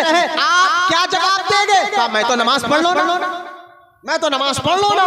मैंने कहा भाई कि ये अक्ल भी बात कहती है, किसी के माल को नहाक लूट कर वो माफ नहीं कर सकता, तो फिर इंसाफ का तकाजा, अदल का तकाजा यही है कि अल्लाह भी तुम्हें कहाँ माफ करेगा। लिहाजा ये हाल हमारा हो गया है कि नमाज पढ़कर हम समझ रहे हैं कि जो चाहे करो। एक तो ये, दूसरा कि हम इब्लीस से, शैतान से क्यों नहीं बच रहे। एक तो हमारे जहन में बैठ गया हम कंफर्म जन्नत में जाने वाले, यकीनन अल्लाह के फजल पर हमें उम्मीद है, ऐसा नहीं हम अल्लाह की रहमत से मायूस बनी है, लेकिन इसका मतलब ये नहीं है कि हम कंफर्म जन्नत में जाने वाले, जो चाहे करो, ये मतलब नहीं है। किसी को भी तकलीफ दो, माँ को रुलाओ, बाप को रुलाओ, बीवी को रुलाओ, बच्चों को रुलाओ, उनका हक अदा ना करो, झूठ बोलो, गाली दो, लोगों को तकलीफ दो, पड़ोसियों से परेशान, हर एक को तंग करते रहो, उनके माल को लूटते रहो। मैंने कलमा तो पढ़ लिया, नमाज तो पढ़ ले, जन्नत में जाएंगे। मैंने कहा नहीं, ये सबका हिसाब देना, जब तक इसकी सजा मुकम्मल नहीं हुई दोज़ख में रहना होगा। एक तो ये, दूसरा ये है कुछ पीर, 2 नंबर पीर, सच्चे पीर की बात नहीं कर रहा हूं, 2 नंबर पीर जो पीर कहने के लायक भी नहीं रहते, वो कहते भाई तू मेरा मुरीद बन जा, जो चाहे कर। सच्चे पीर नहीं बोलते ऐसा, लेकिन है कुछ ऐसे पीर। आप कहेंगे मैं प्रैक्टिकल, मैं अवाम में रहने वाला बंदा हूं, ऐसा नहीं कि इबादत करते हुए, जिक्र करते हुए एक कोने में बैठकर तस्बीह लेकर बैठ, नहीं। अक्सर मेरी मुलाकात पब्लिक से होती है, अच्छे लोगों से भी होती है, बुरे लोगों से भी होती है। तो एक प्रैक्टिकल बात बता रहा हूँ, हैदराबाद का भी मुकामी हूँ अल्हम्दुलिल्लाह, कोई महाराष्ट्र कर्नाटका में पैदा नहीं हुआ, पैदाइशी हैदराबादी। लिहाजा अक्सर लोग मुझसे आकर कहते हैं मौलाना आप नमाज, रोजा, हज, ज़कात, माँ की खिदमत करो, बाप का अदब करो, पड़ोसियों को मत तंग करो, हलाल पैसे कमाओ, किसी को धोखा देकर मत कमाओ, ये सारी बातें बोल रहे। बोले हाँ, कई क्यों बोल रहे? ये कामों से अल्लाह राजी होता है, इन कामों से अल्लाह राजी होता है, वरना ये काम नहीं करेगा तो तू शैतान का चेला हो जाएगा। और कुरान में अल्लाह कहता है ऐ ईमान वालों, जो कुरान की आयत है सूरह नूर है, अल्लाह कहता है या अय्युहल्लज़ीना आमनू, ऐ ईमान वालों, ला तत्तबिउ खुतुवातिश शैतान, ऐ ईमान वालों शैतान के नक्शे कदम पर मत चला करो। अब मुझे बताइए ये रहमानी रास्ता है या शैतानी? कौन सा? किसी को तकलीफ देना ये शैतानी तरीका है, किसी का माल हड़पना शैतानी तरीका, किसी को गाली देना शैतानी तरीका, माँ को बिला वजह तंग करना शैतानी तरीका, बाप को बिला वजह तंग करना शैतानी तरीका, बीवी बच्चों को शादी करने के बाद ना उनको हक अदा करना, ना उनको पालना, ना उनको ख्याल करना, ये शैतानी तरीका। फिर बाहर जाओ जुआ खेल रहे शैतानी तरीका, शराब पी रहे शैतानी तरीका, नशे कर रहे शैतानी तरीका, चबूतरों पर बिला वजह के वक्त गुजारे शैतानी तरीका, थिएटरों का बात कर रहे शैतानी तरीका, बेहयाई के काम कर रहे शैतानी तरीका। ये सारे काम करो और तुम समझ रहे हो कि जन्नत में जाने वाले हो। शैतान तो चाहता ही है कि कोई बंदा अल्लाह को राजी ना करे, ऐसा कोई काम ना करे इससे अल्लाह राजी हो। और जब हम उस दुश्मन से गाफिल हो जाए तो हम समझते हैं कि हमारा कौन दुश्मन है, हमारा कौन बिगाड़ने वाला, मैं तो सीधा साधा आदमी हूँ, मुझे कौन तकलीफ दे सकता है। मैंने कहा जनाब सीधे साधे आदमी का ही, जिसको ईमान वाला कहते हैं, उसका खुला सबसे बड़ा दुश्मन का नाम इब्लीस और शैतान है। इसके बारे में नहीं बताया जा रहा, तकरीर नहीं की जा रही है। जुम्मे में इस बात पर तकरीर होना चाहिए, जुम्मे में खतीब हजरात इब्लीस के वार शैतान के बारे में आवाम को बताना चाहिए, वो कैसे तुम्हारा ईमान और अकीदे को खराब करना चाहते हैं। तो एक तो ये कि हमें नमाज पढ़कर सब कुछ समझ। दूसरा 2 नंबर पीर कहते हैं हजरत हम जिसके मुरीद है ना, मुझसे आके कहने का एक जना बोले हाँ, उन्होंने बोले नमाज नको पढ़, जो चाहे कर, कयामत में मैं जन्नत में लेकर जाऊं। मैंने हाँ पूछा, मैं खीर कह रहा हूँ, तरबियत नहीं, सुना सुनी बात नहीं, प्रैक्टिकल बात बता रहा हूँ। ऐसे 2 नंबर पीर भी है जो अपने आप को मुर्शिद नहीं, मैं सच्चे पीर की बात में नहीं कर रहा हूं। सच्चा पीर तो वो होता है जिसको देखते ही खुदा याद आ जाता है। सच्चा मुर्शिद तो वो होता है देखने पर खुदा याद आ जाए। बोलो यार सुभान अल्लाह। सच्चे पीर की पहचान ये है सिर्फ देखने पर खुदा याद आ जाए। तो सिर्फ देखने पर खुदा याद आ जाए तो उनके साथ बैठने पर खुदा की मोहब्बत और अल्लाह उसके रसूल की मोहब्बत कैसे आएगी? लिहाजा मैं सच्चे पीर की बातें कर रहा हूं। तो लिहाजा 2 नंबर पीर कहने लगा भाई मुरीद बन जाओ। हमारे इलाके में मैंने देखा ऐसे लोगों को कहेगा भाई बस तुम मुरीद बन गए ना मियां, छोड़ो नमाज जरूरी नहीं है, रोजा जरूरी नहीं है, रोजा रमजान मुबारक के फर्ज रोजे तक छोड़ दिए। करेगा नहीं हमारे पीर देख लेते, बोले सब देख लेते बोले। लिहाजा वो पीर को अल्लाह देखेगा, फरिश्ते देखेंगे दोज़ख में ले जाकर। मैंने कहा सच्चे पीरों को पढ़ा करो। इन 2 नंबर पीरों के पीछे क्या पड़े हो जो तुम्हारे आखिरत का खौफ निकाल दे, दोज़ख का डर निकाल दे, अल्लाह का खौफ निकाल दे, तुम्हें बेहया, बेशर्म, बेमुरव्वत बना दे। वो सच्चा पीर नहीं होता। पीर तो सच्चा वो होता है शराबी भी हो तो पीर की सोबत में आकर नमाजी बन जाता है, गाली देने वाला हो पीर की सोबत में आकर फूल बरसाने वाला हो जाता है, लोगों को तकलीफ पहुंचाने वाला हो पीर की सोबत में आकर लोगों को राहत पहुंचाने वाला बन जाता है। सच्चे पीर की पहचान करो। तो कुछ 2 नंबर पीर भी जो है ना उनके जरिए से इब्लीस ऐसे काम करा रहा है जो चाहे तुम्हें कोई पूछने वाला नहीं। उसकी वजह से भी दोज़ख का डर खत्म, अल्लाह का खौफ खत्म, अज़ाब का खौफ खत्म, इब्लीस के बारे में सब खत्म। पीर से आप देख लेते हैं सारी जिंदगी ना नमाज ढंग से सीख कर पढ़ी, सारी जिंदगी ना रोजे के बारे में ढंग से सीख कर पढ़ा, सारी जिंदगी ना जो है ना। अच्छा इब्लीस जो है आपके जहनों को खराब करने के लिए कुरान क्या कहता है? अल्लज़ी युवस्विसु सूफी सुदुरिन्नास, तुम्हारे जहनों में वसवसे डालता है। तो इब्लीस एक वसवसा बात जनों को कहते हैं नहीं भाई मैं मुरीद तो नहीं हूँ और नमाज भी पढ़ रहा हूँ, ठीक है अल्लाह माफ करने वाला है, वसवसे डालता है। ये भी एक वसवसा है भाई, अल्लाह यकीनन माफ करने वाले, इसमें कोई शक नहीं है। लेकिन मैंने कहा सिर्फ ये कहना कि अल्लाह माफ कर देगा, दाढ़ी नहीं रखे तो क्या हुआ, नमाज नहीं पढ़े तो क्या हुआ, अगर नमाज में पढ़ भी रहा हूँ मेरी ताकत है, मेरी हैसियत है, मेरा और अल्लाह का मामला। बात तो ऐसे निकल गए, मेरा रब का मामला है।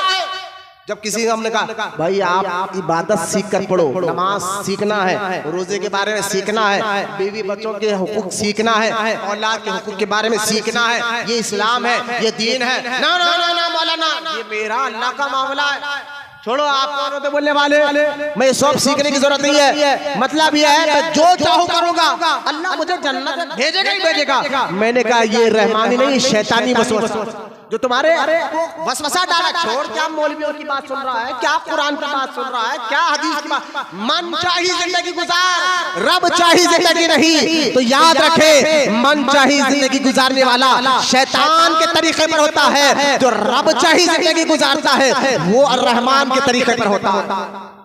लिहाजा एक तो पीरों ने बेड़ा गर्क कर रखा है, 2 नंबर पीरों की बात कर रहा हूं, सच्चे पीर की बात नहीं, बार बार कह रहा हूं। सच्चे पीर की खिदमत करना, सच्चे मुर्शिद के साथ रहना, ये तो ईमान को और मजबूत करता है, ये तो अकीदे को और मजबूत करता है, ईमान उसका और मजबूत हो जाता है जो सच्चे पीर की खिदमत में आता है। लेकिन मैं उन 2 नंबर पीर की बात कर रहा हूँ। मुरीद हो गए, मैंने एक मुरीद को देखा मुरीद बनकर, मैंने कहा भाई कितने साल से आप मुरीद है? कहने गए हजरत मुरीद बनकर मैं देखो 10 साल हो गया। हमारे हजरत के मुरीद कितने साल, कितने 10 साल हो गया। अच्छा भाई 10 साल हो गया। मैंने कहा अच्छा जाते रहते हजरत के पास? जाते ना भाई, 8 दिन में एक बार भी जाते, जब दिल बोला जब जाते, फातिहाओं में जाते, मुलाकात करते रहते। मैंने कहा ताज्जुब करने लगा 10 साल हो गया अपने मुरीद बनकर, फिर 8 दिन में एक बार भी जा रहे हैं और जो है हर वक्त मुलाकात के लिए जा रहे हैं। लेकिन मैं कहने लगा यार सर से लेकर पैर तक तेरे अंदर कोई तब्दीली क्यों नहीं आई? ना तो नमाज का पाबंद, ना तो दीन का पाबंद, ना तू कुरान का पाबंद, ना कुरान के अहकाम का पाबंद, ना हदीस के अहकाम का पाबंद। तेरे हरकतें देख मार्केट में, कोई तुझे अच्छी जुबान से याद नहीं करता, कहते 2 नंबर ये डुबाता है, कभी कारोबार में फ्रॉड करता है, तिजारत में धोखा देता है। घर में देखो तेरा हाल ये है कि माँ को गाली, बाप को गाली, ना बीवी रो रही है, बच्चे रो रहे हैं, ना उनका पूरा हक अदा कर।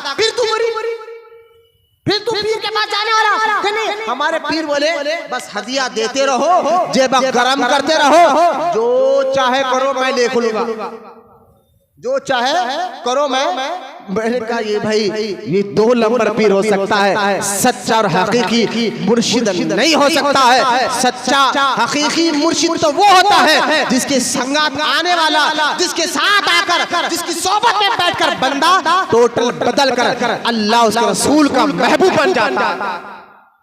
मतलब ये है बच्चों, तब्दीली कुछ भी नहीं, हरकतें वही पापी वाले, बेहयाई वाले, बेशर्मी वाले, फिल्में देखना, ड्रामे देखना, तकलीफें देना, पूरी हरकतें हैं। फिर मुरीद, मैंने कहा गौसे आजम के मुरीदों को देखा तो उन्हें कभी पढ़ा, गरीब नवाज के मुरीदों को देखा कभी पढ़ा उनके बारे में? वो तो मुरीद होने के बाद शराबी भी होते ना, अल्लाह ना करे शराबी भी होते तो फौरन ऐसे इबादत गुजार हो जाते, आज लोग उनका इज्जत से नाम लिया करते, सोबत हालत बदल जाती। लिहाजा इन 2 नंबर पीरों ने बेड़ा गर्क कर दिया लोगों का। ना इब्लीस के बारे में बताया, ना शैतान के बारे में बता, शैतान तुम्हें कैसे वसवसे डालता है, क्या क्या करता है, तुम्हारे ईमान को लुटने के, तुम्हारे अकीदे को लुटने के लिए वो क्या क्या हरकतें कर सकता है। इब्लीस के बारे में जानकारी नहीं तो हमारे ईमान और अकीदे को लुटना शुरू कर। अच्छा थे, यह तो मैं आपको बता रहा था इब्लीस के बारे में कैसे कैसे तरीके से आपके ईमान को लूटता है, ये समझाने के लिए आसान उर्दू में, क्योंकि इब्लीस आपका दुश्मन है। कुरान कहता है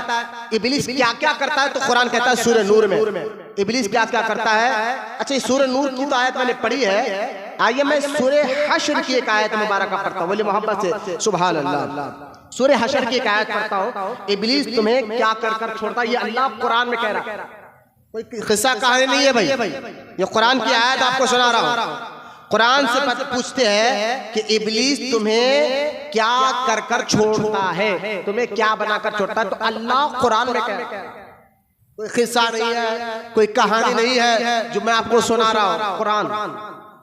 और इब्लीस के बारे में कुरान क्या कहता है, सूरह हश्र में अल्लाह कहता है कमसाल शैतान, शैतान की कहावत ऐसी है, जब उसने तर्जुमा सुना तो कि वक्त करीब आ गया, सिर्फ 10 मिनट रह गए, कौन आ रहा जा रहा उठ रहा बैठ रहा क्या करा, नहीं मेरी तरफ तवज्जो दीजिए। शैतान तुम्हें क्या बनाता है, क्या करता है, अल्लाह कुरान में कहता है।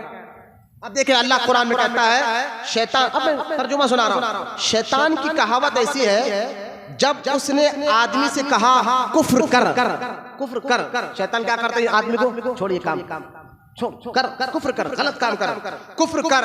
फिर जब वो आदमी शैतान के बहकावे में आकर कुफ्र कर लेता है, अल्लाह को नाराज करने वाला काम कर लेता है, तो फिर क्या होता है, शैतान अलग हो जाता है। जब देख लेता हाँ इब्लीस जो जो कराना था करा दिया, 14 साल की उम्र से लेकर 50 साल की उम्र में जो जो कराना था कराया, शराब पिलाया, जुआ खिलाया, लोगों को गालियां देना सिखाया, रोटी बनाया, पहलवान बनाया, और जो है 2 नंबरी काम सिखाया, जो जो कराना था कराया, यहाँ तक के बोला ये मेरा अल्लाह का मामला, अल्लाह माँ बाप ये भी बोलने लगा, सारे काम करने लगा, जहां तक के कह दिया छोड़ नबी तो हमारी तरह है, वो क्या कर सकते हैं, वली क्या कर सकते हैं, उन्हों क्या कर सकते हैं, इन्हों क्या कर सकते हैं। लिहाजा ये सारे काम कराता कौन, कुरान में अल्लाह कहता है इब्लीस, शैतान कराता है। शैतान करा कर क्या करता है, फिर अलग हो जाता। जब देख लिया सारा काम करा लिया, मरने वाला है, अलग हो जाता, कहता मैं तो अल्लाह से डरता हूँ, मैंने तुझे जो बनाना था बना दिया। ये कौन कह रहा है कुरान में, अल्लाह कह रहा है। सूरह हश्र आयत नंबर 17 जिसमें अल्लाह कहता है कमसाल शैतान, शैतान की मिसाल ऐसी है, इज़ क़ाला लिल इंसान, वो इंसान को काफिर बनाकर छोड़ता है, इज़ क़ाला लिल इंसानिल कुफ्र, वो इंसान को काफिर बनाकर छोड़ता है। अच्छा ये आयत जब कुरान में है ना, तो हजरत सनाउल्लाह पानीपती रहमतुल्लाह ताला अलैह इस आयत की तफसीर में एक वाकया लिखा कि शैतान किस तरह लोगों के ईमान को लूट कर कैसा अल्लाह का नाफरमान बनाता है। कुरान कहता है ईमान वालों शैतान से होशियार रहो, वो तुम्हारा दुश्मन है। तो अब देखे कुरान कहता है कि सना अल्लामा सनाउल्लाह पानीपती रहमतुल्लाहि ताला अलैह तफसीर सनाई में इसी आयत के तहत एक वाकया लिखा कि किस तरह ईमान, कहते कि बनी इस्राइल में एक इबादत गुजार शख्स था और इतनी इबादत करता था, जो दुआ करता अल्लाह कबूल करता। लोग जाते उसके पास दुआएं कराते, वो दुआ करता, उसकी दुआ से अल्लाह लोगों के मुश्किलों को आसान कर देता। ऐसा इबादत गुजार, जबकि वो 200 साल से पहले के लोगों की उम्र 300 साल 400 साल एक आम बात थी। जरा गौर से सुनिए, पहले दौर के लोगों की उम्र लंबी होती थी, 200 साल 300 साल ये आम बात थी। आज के दौर में 50 साल 60 साल तक जीना बहुत मुश्किल की बात हो गई, क्योंकि मेरे आका की हदीस है, सरकार ने फरमाया मेरी उम्मत की उम्र ये तो 50 60 या 60 साल होगी। पहले दौर में 200 साल 300 साल उम्र होती थी लोगों की। तो सहाबा इसलिए रोए कि या अल्लाह के रसूल, पहले के लोग 200 साल 300 साल तक जीते थे तो उनकी नेकियां ज्यादा, उनकी इबादत ज्यादा, हमारी उम्र 50 60 साल, लिहाजा नेकी में अच्छे काम में पहले के लोग आगे निकल गए। तो अल्लाह ताला ने कुरान में सूरह क़दर नाज़िल कर फरमाया, हबीब तेरी उम्मत को एक रात ऐसी दूंगा जिसको शबे क़दर कहते हैं, जो इस रात को पाले तो अल्लाह 1000 साल से ज्यादा उसको इबादत का सवाब अता फरमाता है।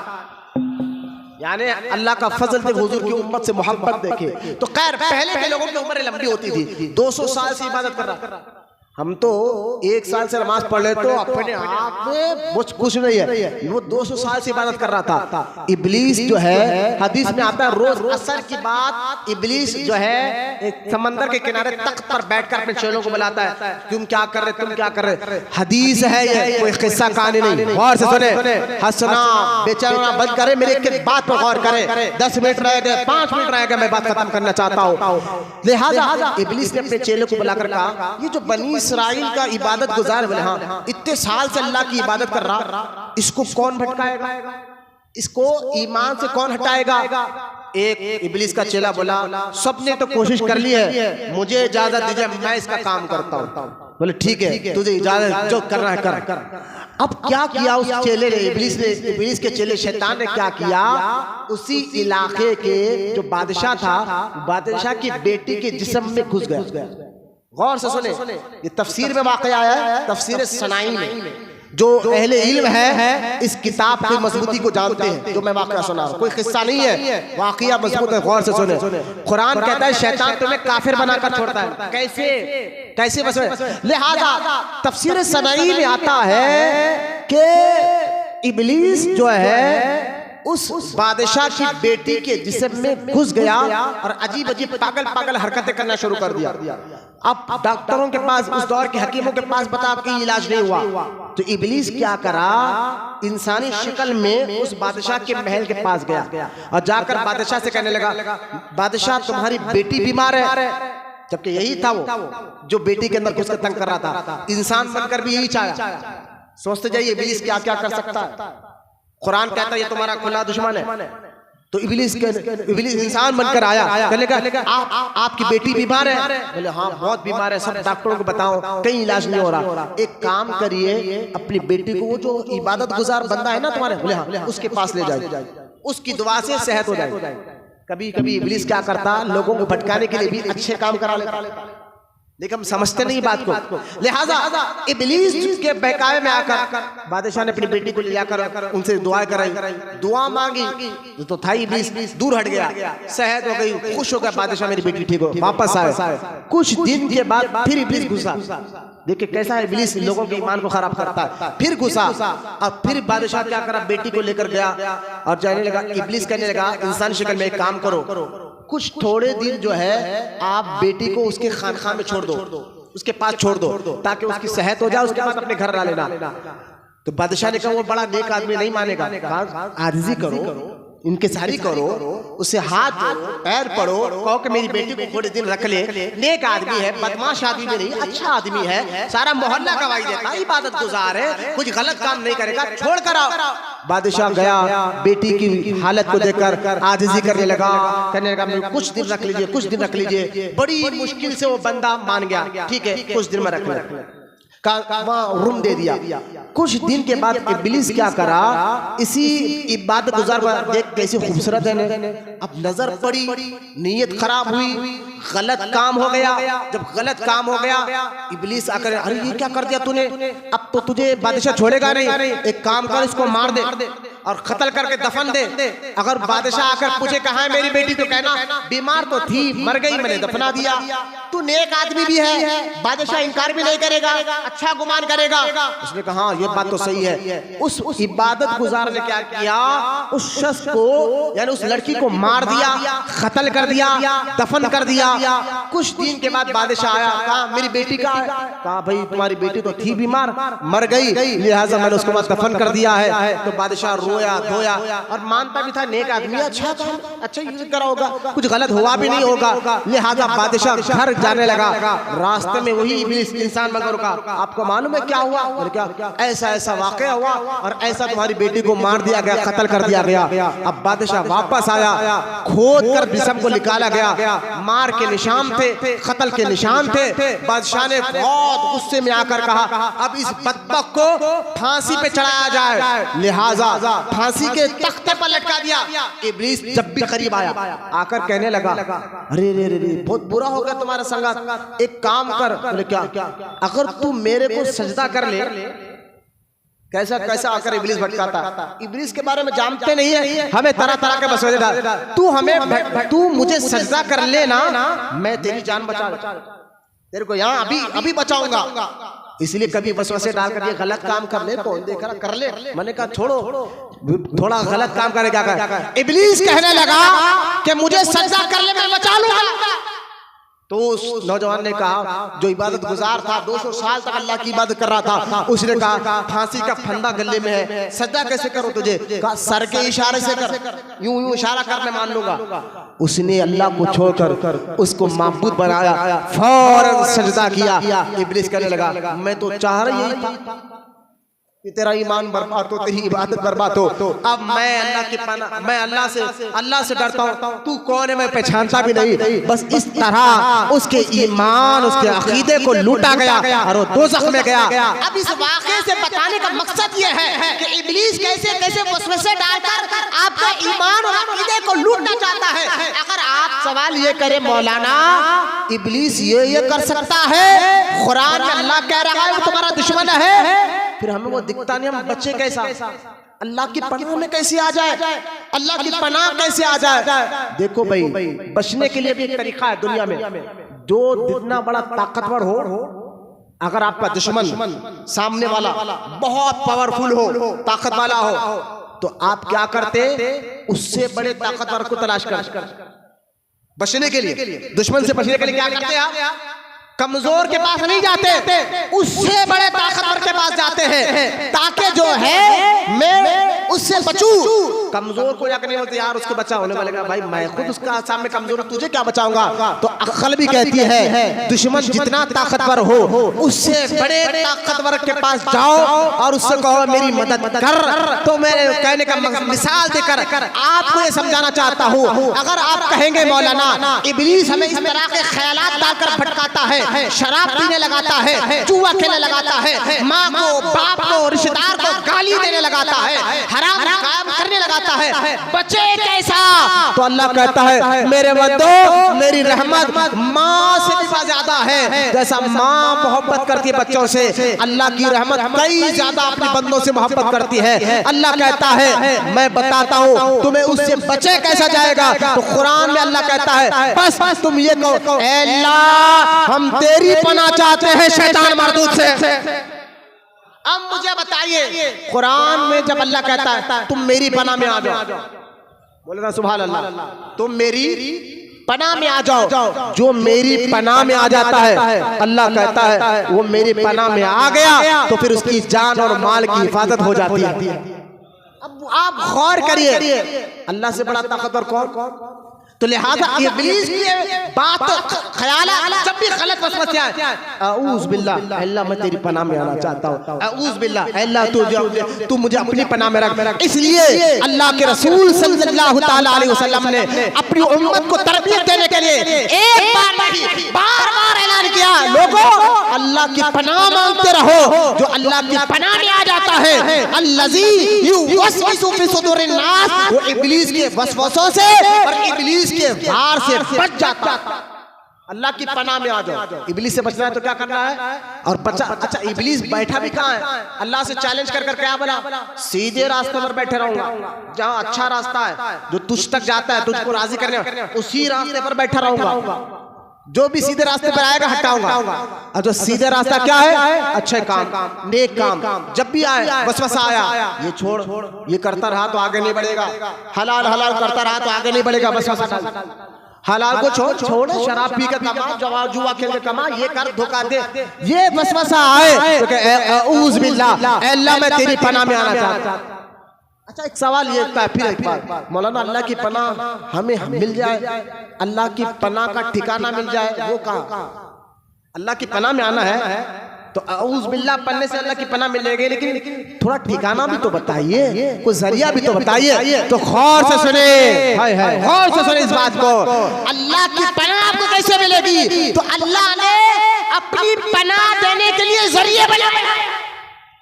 अरे बोलो मोहब्बत से सुभान अल्लाह। जिस तरह बारिश अल्लाह बरसाता है, जरिया अबर को बना देता है, भूख अल्लाह मिटाता है, जरिया रोटी चावल को बनाता है, प्यास अल्लाह मिटाता है, लेकिन जरिया पानी को बना देता है। तो जरिया खुदा नहीं है, उस जरिए से अल्लाह की मदद आ रही है। जरिया खुदा नहीं है, उस जरिए से अल्लाह की मदद आ रही है। इसी तरह अगर बंदा अल्लाह की पनाह मांगे तो अल्लाह की पनाह के ठिकाने क्या है? ये अल्लाह वालों के आस्थाने हैं, ये बुजुर्गान दीन है, ये अल्लाह के नेक बंदे हैं। जो इनके करीब आ जाता है वो अल्लाह की पनाह में आ जाता है। इसलिए अच्छों की संगत अख्तियार करो, अल्लाह के नेक बंदों की संगत अख्तियार करो, उनकी सोहबत अख्तियार करो, उनके साथ उठना बैठना करो। जो अच्छों और नेक बंदों की सोहबत में आ जाता है वो अल्लाह की पनाह में आ जाता है। जैसा कि आप देखें शेखुल इस्लाम बानी जामे निज़ामिया मौलाना अनवारुल्लाह खां फारूकी रहमतुल्लाह ताला अलैह कहते हैं अल्लाह की पनाह कैसे मिलेगी? कि देखो एक मरतबा मेरे आका सल्लल्लाहु ताला अलैहि वसल्लम जलवा फरमाते, एक ऊंट जिसकी उम्र बड़ी हो गई थी, वो ऊंट भागता हुआ हुजूर के पास आया, भागता हुआ हुजूर के पास आया। हुजूर उसकी बात को गौर से सुन रहे। जानवर हुजूर से बात करते थे, बोलो ना मोहब्बत से सुभान अल्लाह। एक नहीं कई हदीसों में है, मकासिद इस्लाम में शेखुल इस्लाम अनवारुल्लाह खां फारूकी कहते हैं ऊंट हुजूर से बात कर रहा है और हुजूर सुन रहे, गौर से सुन रहे। सहाबा देख रहे, सहाबा का भी अक़ीदा देखो, सहाबा ये जानते थे हुजूर अल्लाह की अता से सबकी इल्म रखता है, हुजूर अल्लाह की अता से सबकी बात सुनते हैं। लिहाजा सहाबा ये परेशान नहीं हुए कि ऊंट से क्या गौर से हुजूर सुन रहे, नहीं, बल्कि सहाबा का अक़ीदा देखो। सहाबा पूछते हैं या रसूलल्लाह ये ऊंट आपकी बारगाह में क्या शिकायत लेकर आया है? अरे बोलो ना सुभान अल्लाह। एक जानवर से अक़ीदा सीखो वहाबियों। तुम कहते हो मदद अल्लाह से मांगना है, मैं कहता हूं यकीनन मदद अल्लाह ही करता है, लेकिन जानवर ने अक़ीदा बता दिया जो हुजूर के दरबार में आ जाए उसी को अल्लाह की मदद मिला करती है। अल्लाह को छोड़कर गैरुल्लाह के मत जाओ। मैंने कहा ये गैरुल्लाह का है, यही अल्लाह वाले, ये गैरुल्लाह नहीं अल्लाह वाले हैं। अब जानवर बात कर रहा है, हुजूर ने गौर से सुना और सुनकर फरमाया ये ऊंट कहता है कि मेरे मालिक ने मुझ पर जुल्म किया या रसूल अल्लाह, और मैं जब तक हट्टा कट्टा नौजवान था मुझ पर बहुत खिदमत ली, बहुत काम लिया, अब मुझे काट कर जो है मेरा गोश्त बेचना चाहते हैं, मुझे मारना चाहते हैं या रसूल अल्लाह, मुझे और जीना है, मैं आपकी पनाह में आ गया हूँ। ओ बोलो मोहब्बत, मैं आपकी पनाह में आ गया हूँ, मुझे बचा लीजिए, मुझे बचा लीजिए। ये ऊंट को भी मालूम है जो हुजूर के पास आया उसको अल्लाह की पनाह मिल जाती है। लिहाजा इतने ये बात कर ही रहे थे, हुजूर अपने सहाबा को बता ही रहे थे। वो ऊंट का मालिक भागता हुआ आया, कहने लगा या रसूलल्लाह ये ऊंट को मैं काट कर बेचना चाहता हूँ, ये हुजूर ने पहले बता दिया। पहले अपने साहबा को बता दिया था मामला ये है, और मालिक भी आकर वही बात कर रहा। सरकार ने फरमा नहीं, तूने इससे काम लिया, इसके बच्चे हैं, ये जीना चाहती है, इसको जीने दे, लिहाजा एक काम कर, ये ऊंट की जो कीमत है लेकर चला जा और इसको जिंदा छोड़ दे। वो ऊंट की कीमत लेकर चला गया, पैसे लेकर, और हुजूर ने कहा उस ऊंट से जा, तू आजाद है, जब तक चाहे जिंदगी जी ले। तो इस हदीस को बताकर शेखुल इस्लाम बानिए जामिया कहते हैं, अल्लाह की पनाह में आना कैसे है? जो अल्लाह के महबूबों के करीब हो जाता है वो भी अल्लाह की पनाह में आ जाया करता है। जो अल्लाह के महबूबों के करीब आता है वो अल्लाह की पनाह में आता है। कुरान कहता है ईमान वालों, शैतान के नक्शे कदम पर मत चलो, उससे बचना है तो अल्लाह की पनाह में आओ। शैतान तुम्हें क्या करता है, क्या हुक्म देता है? तो शैतान बेहयाई का हुक्म देता है, गलत काम कर, वसवसे डालता है तुम्हारे साथ आकर। जब भी तुम्हारे अच्छे नेक काम में वसवसे आए, मस्जिद में जाना चाहे, सो जा, टाइम है, अभी मौलाना तकरीर कर रहा हूँ, टाइम है, आखिरकार खुतबा हो जाता है, नमाज हो जाती है, टाइम में लटक जाता है। उस वक्त अऊज़ बिल्लाह, मैं अल्लाह की पनाह मांगता हूँ, फौरन शैतान का असर कमजोर हो जाता है। फिर आप और एक बार पढ़े अऊज़ बिल्लाह, अल्लाह मैं तेरी पनाह में आना चाहता हूँ, और कमजोर हो जाती ताकत, और आपके अंदर नेकी की क़ुव्वत आ जाती है, और आपका दिल चाहता है कि मैं अल्लाह की रज़ा के लिए नमाज इबादत के लिए। लिहाजा ये इस बयान का पहला हिस्सा था, वक्त खत्म हो गया। इसी बयान का अगला हिस्सा अगर आपको सुनना है तो आने वाले जुम्मे को वक्त की पाबंदी के साथ, टाइम की पाबंदी के साथ आप आइए कि इब्लीस कहां आकर अल्लाह की रुबूबियत पर शक डालता है, अल्लाह की बादशाहत पर शक डालता है, और अल्लाह के इबादत करने पर शक डालता है। रुबूबियत, बादशाहत, माबूदियत, अल्लाह की जो तीन चीजें ना, पालने वाला अल्लाह, यहीं पर शक डालता है इब्लीस। छोड़, अगर अल्लाह पर भरोसा करा तो तू भूखा मर जाता, जबकि पालने वाला अल्लाह है।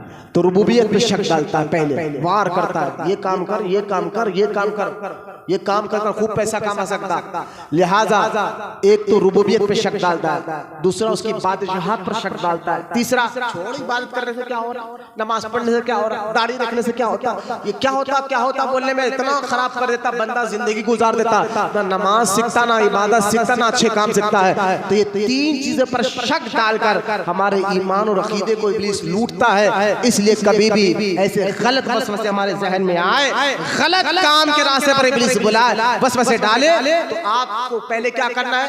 अऊज़ बिल्लाहि मिनश शैतानिर रजीम 10 बार पढ़ लेना। आप पढ़ कर देखें इंशाअल्लाह। हदीस में सरकार ने फरमाया जो अल्लाह की तरफ और अल्लाह की पनाह में आना चाहता है, अल्लाह की तरफ एक कदम उठाता है, अल्लाह उसकी तरफ 10 कदम आगे बढ़ता है। तुम आओ तो सही ना, फिर अल्लाह देखो कर्म के जवाब। फिर जो अल्लाह की तरफ दौड़ कर आता है, अल्लाह की रहमत उसके करीब तड़प कर आती है। तो अल्लाह की पनाह में आ जाओ तो किस तरह रुबूबियत पे शक डालता है, उसके बादशाहत पर शक डालता है, इबादत करने पर शक डालता है। ये सारी बातें इंशाअल्लाह अल्लाह जिंदगी रखा तो आने वाले जुम्मा में मैं आपके सामने रखूंगा। यहाँ तक मेरा उन्वान था, शैतान तुम्हारा खुला दुश्मन है, उसे बचना है तो अल्लाह की पनाह मांगो, अल्लाह की पनाह के जरिए अपनाते रहो, अच्छों की सोहबत अपनाते रहो, नेक लोगों की सोहबत अपनाते रहो। जो नेक और अच्छे लोगों की सोहबत में आ जाता है वो भी अल्लाह की पनाह में आ जाता है। अल्लाह की बारगाह में दुआ है, अल्लाह हम तमाम को कहने सुनने से ज्यादा अमल की तौफीक अता फरमाए। वमा अलैना इल्लल बलाग वल्हम्दुलिल्लाहि रब्बिल आलमीन। एक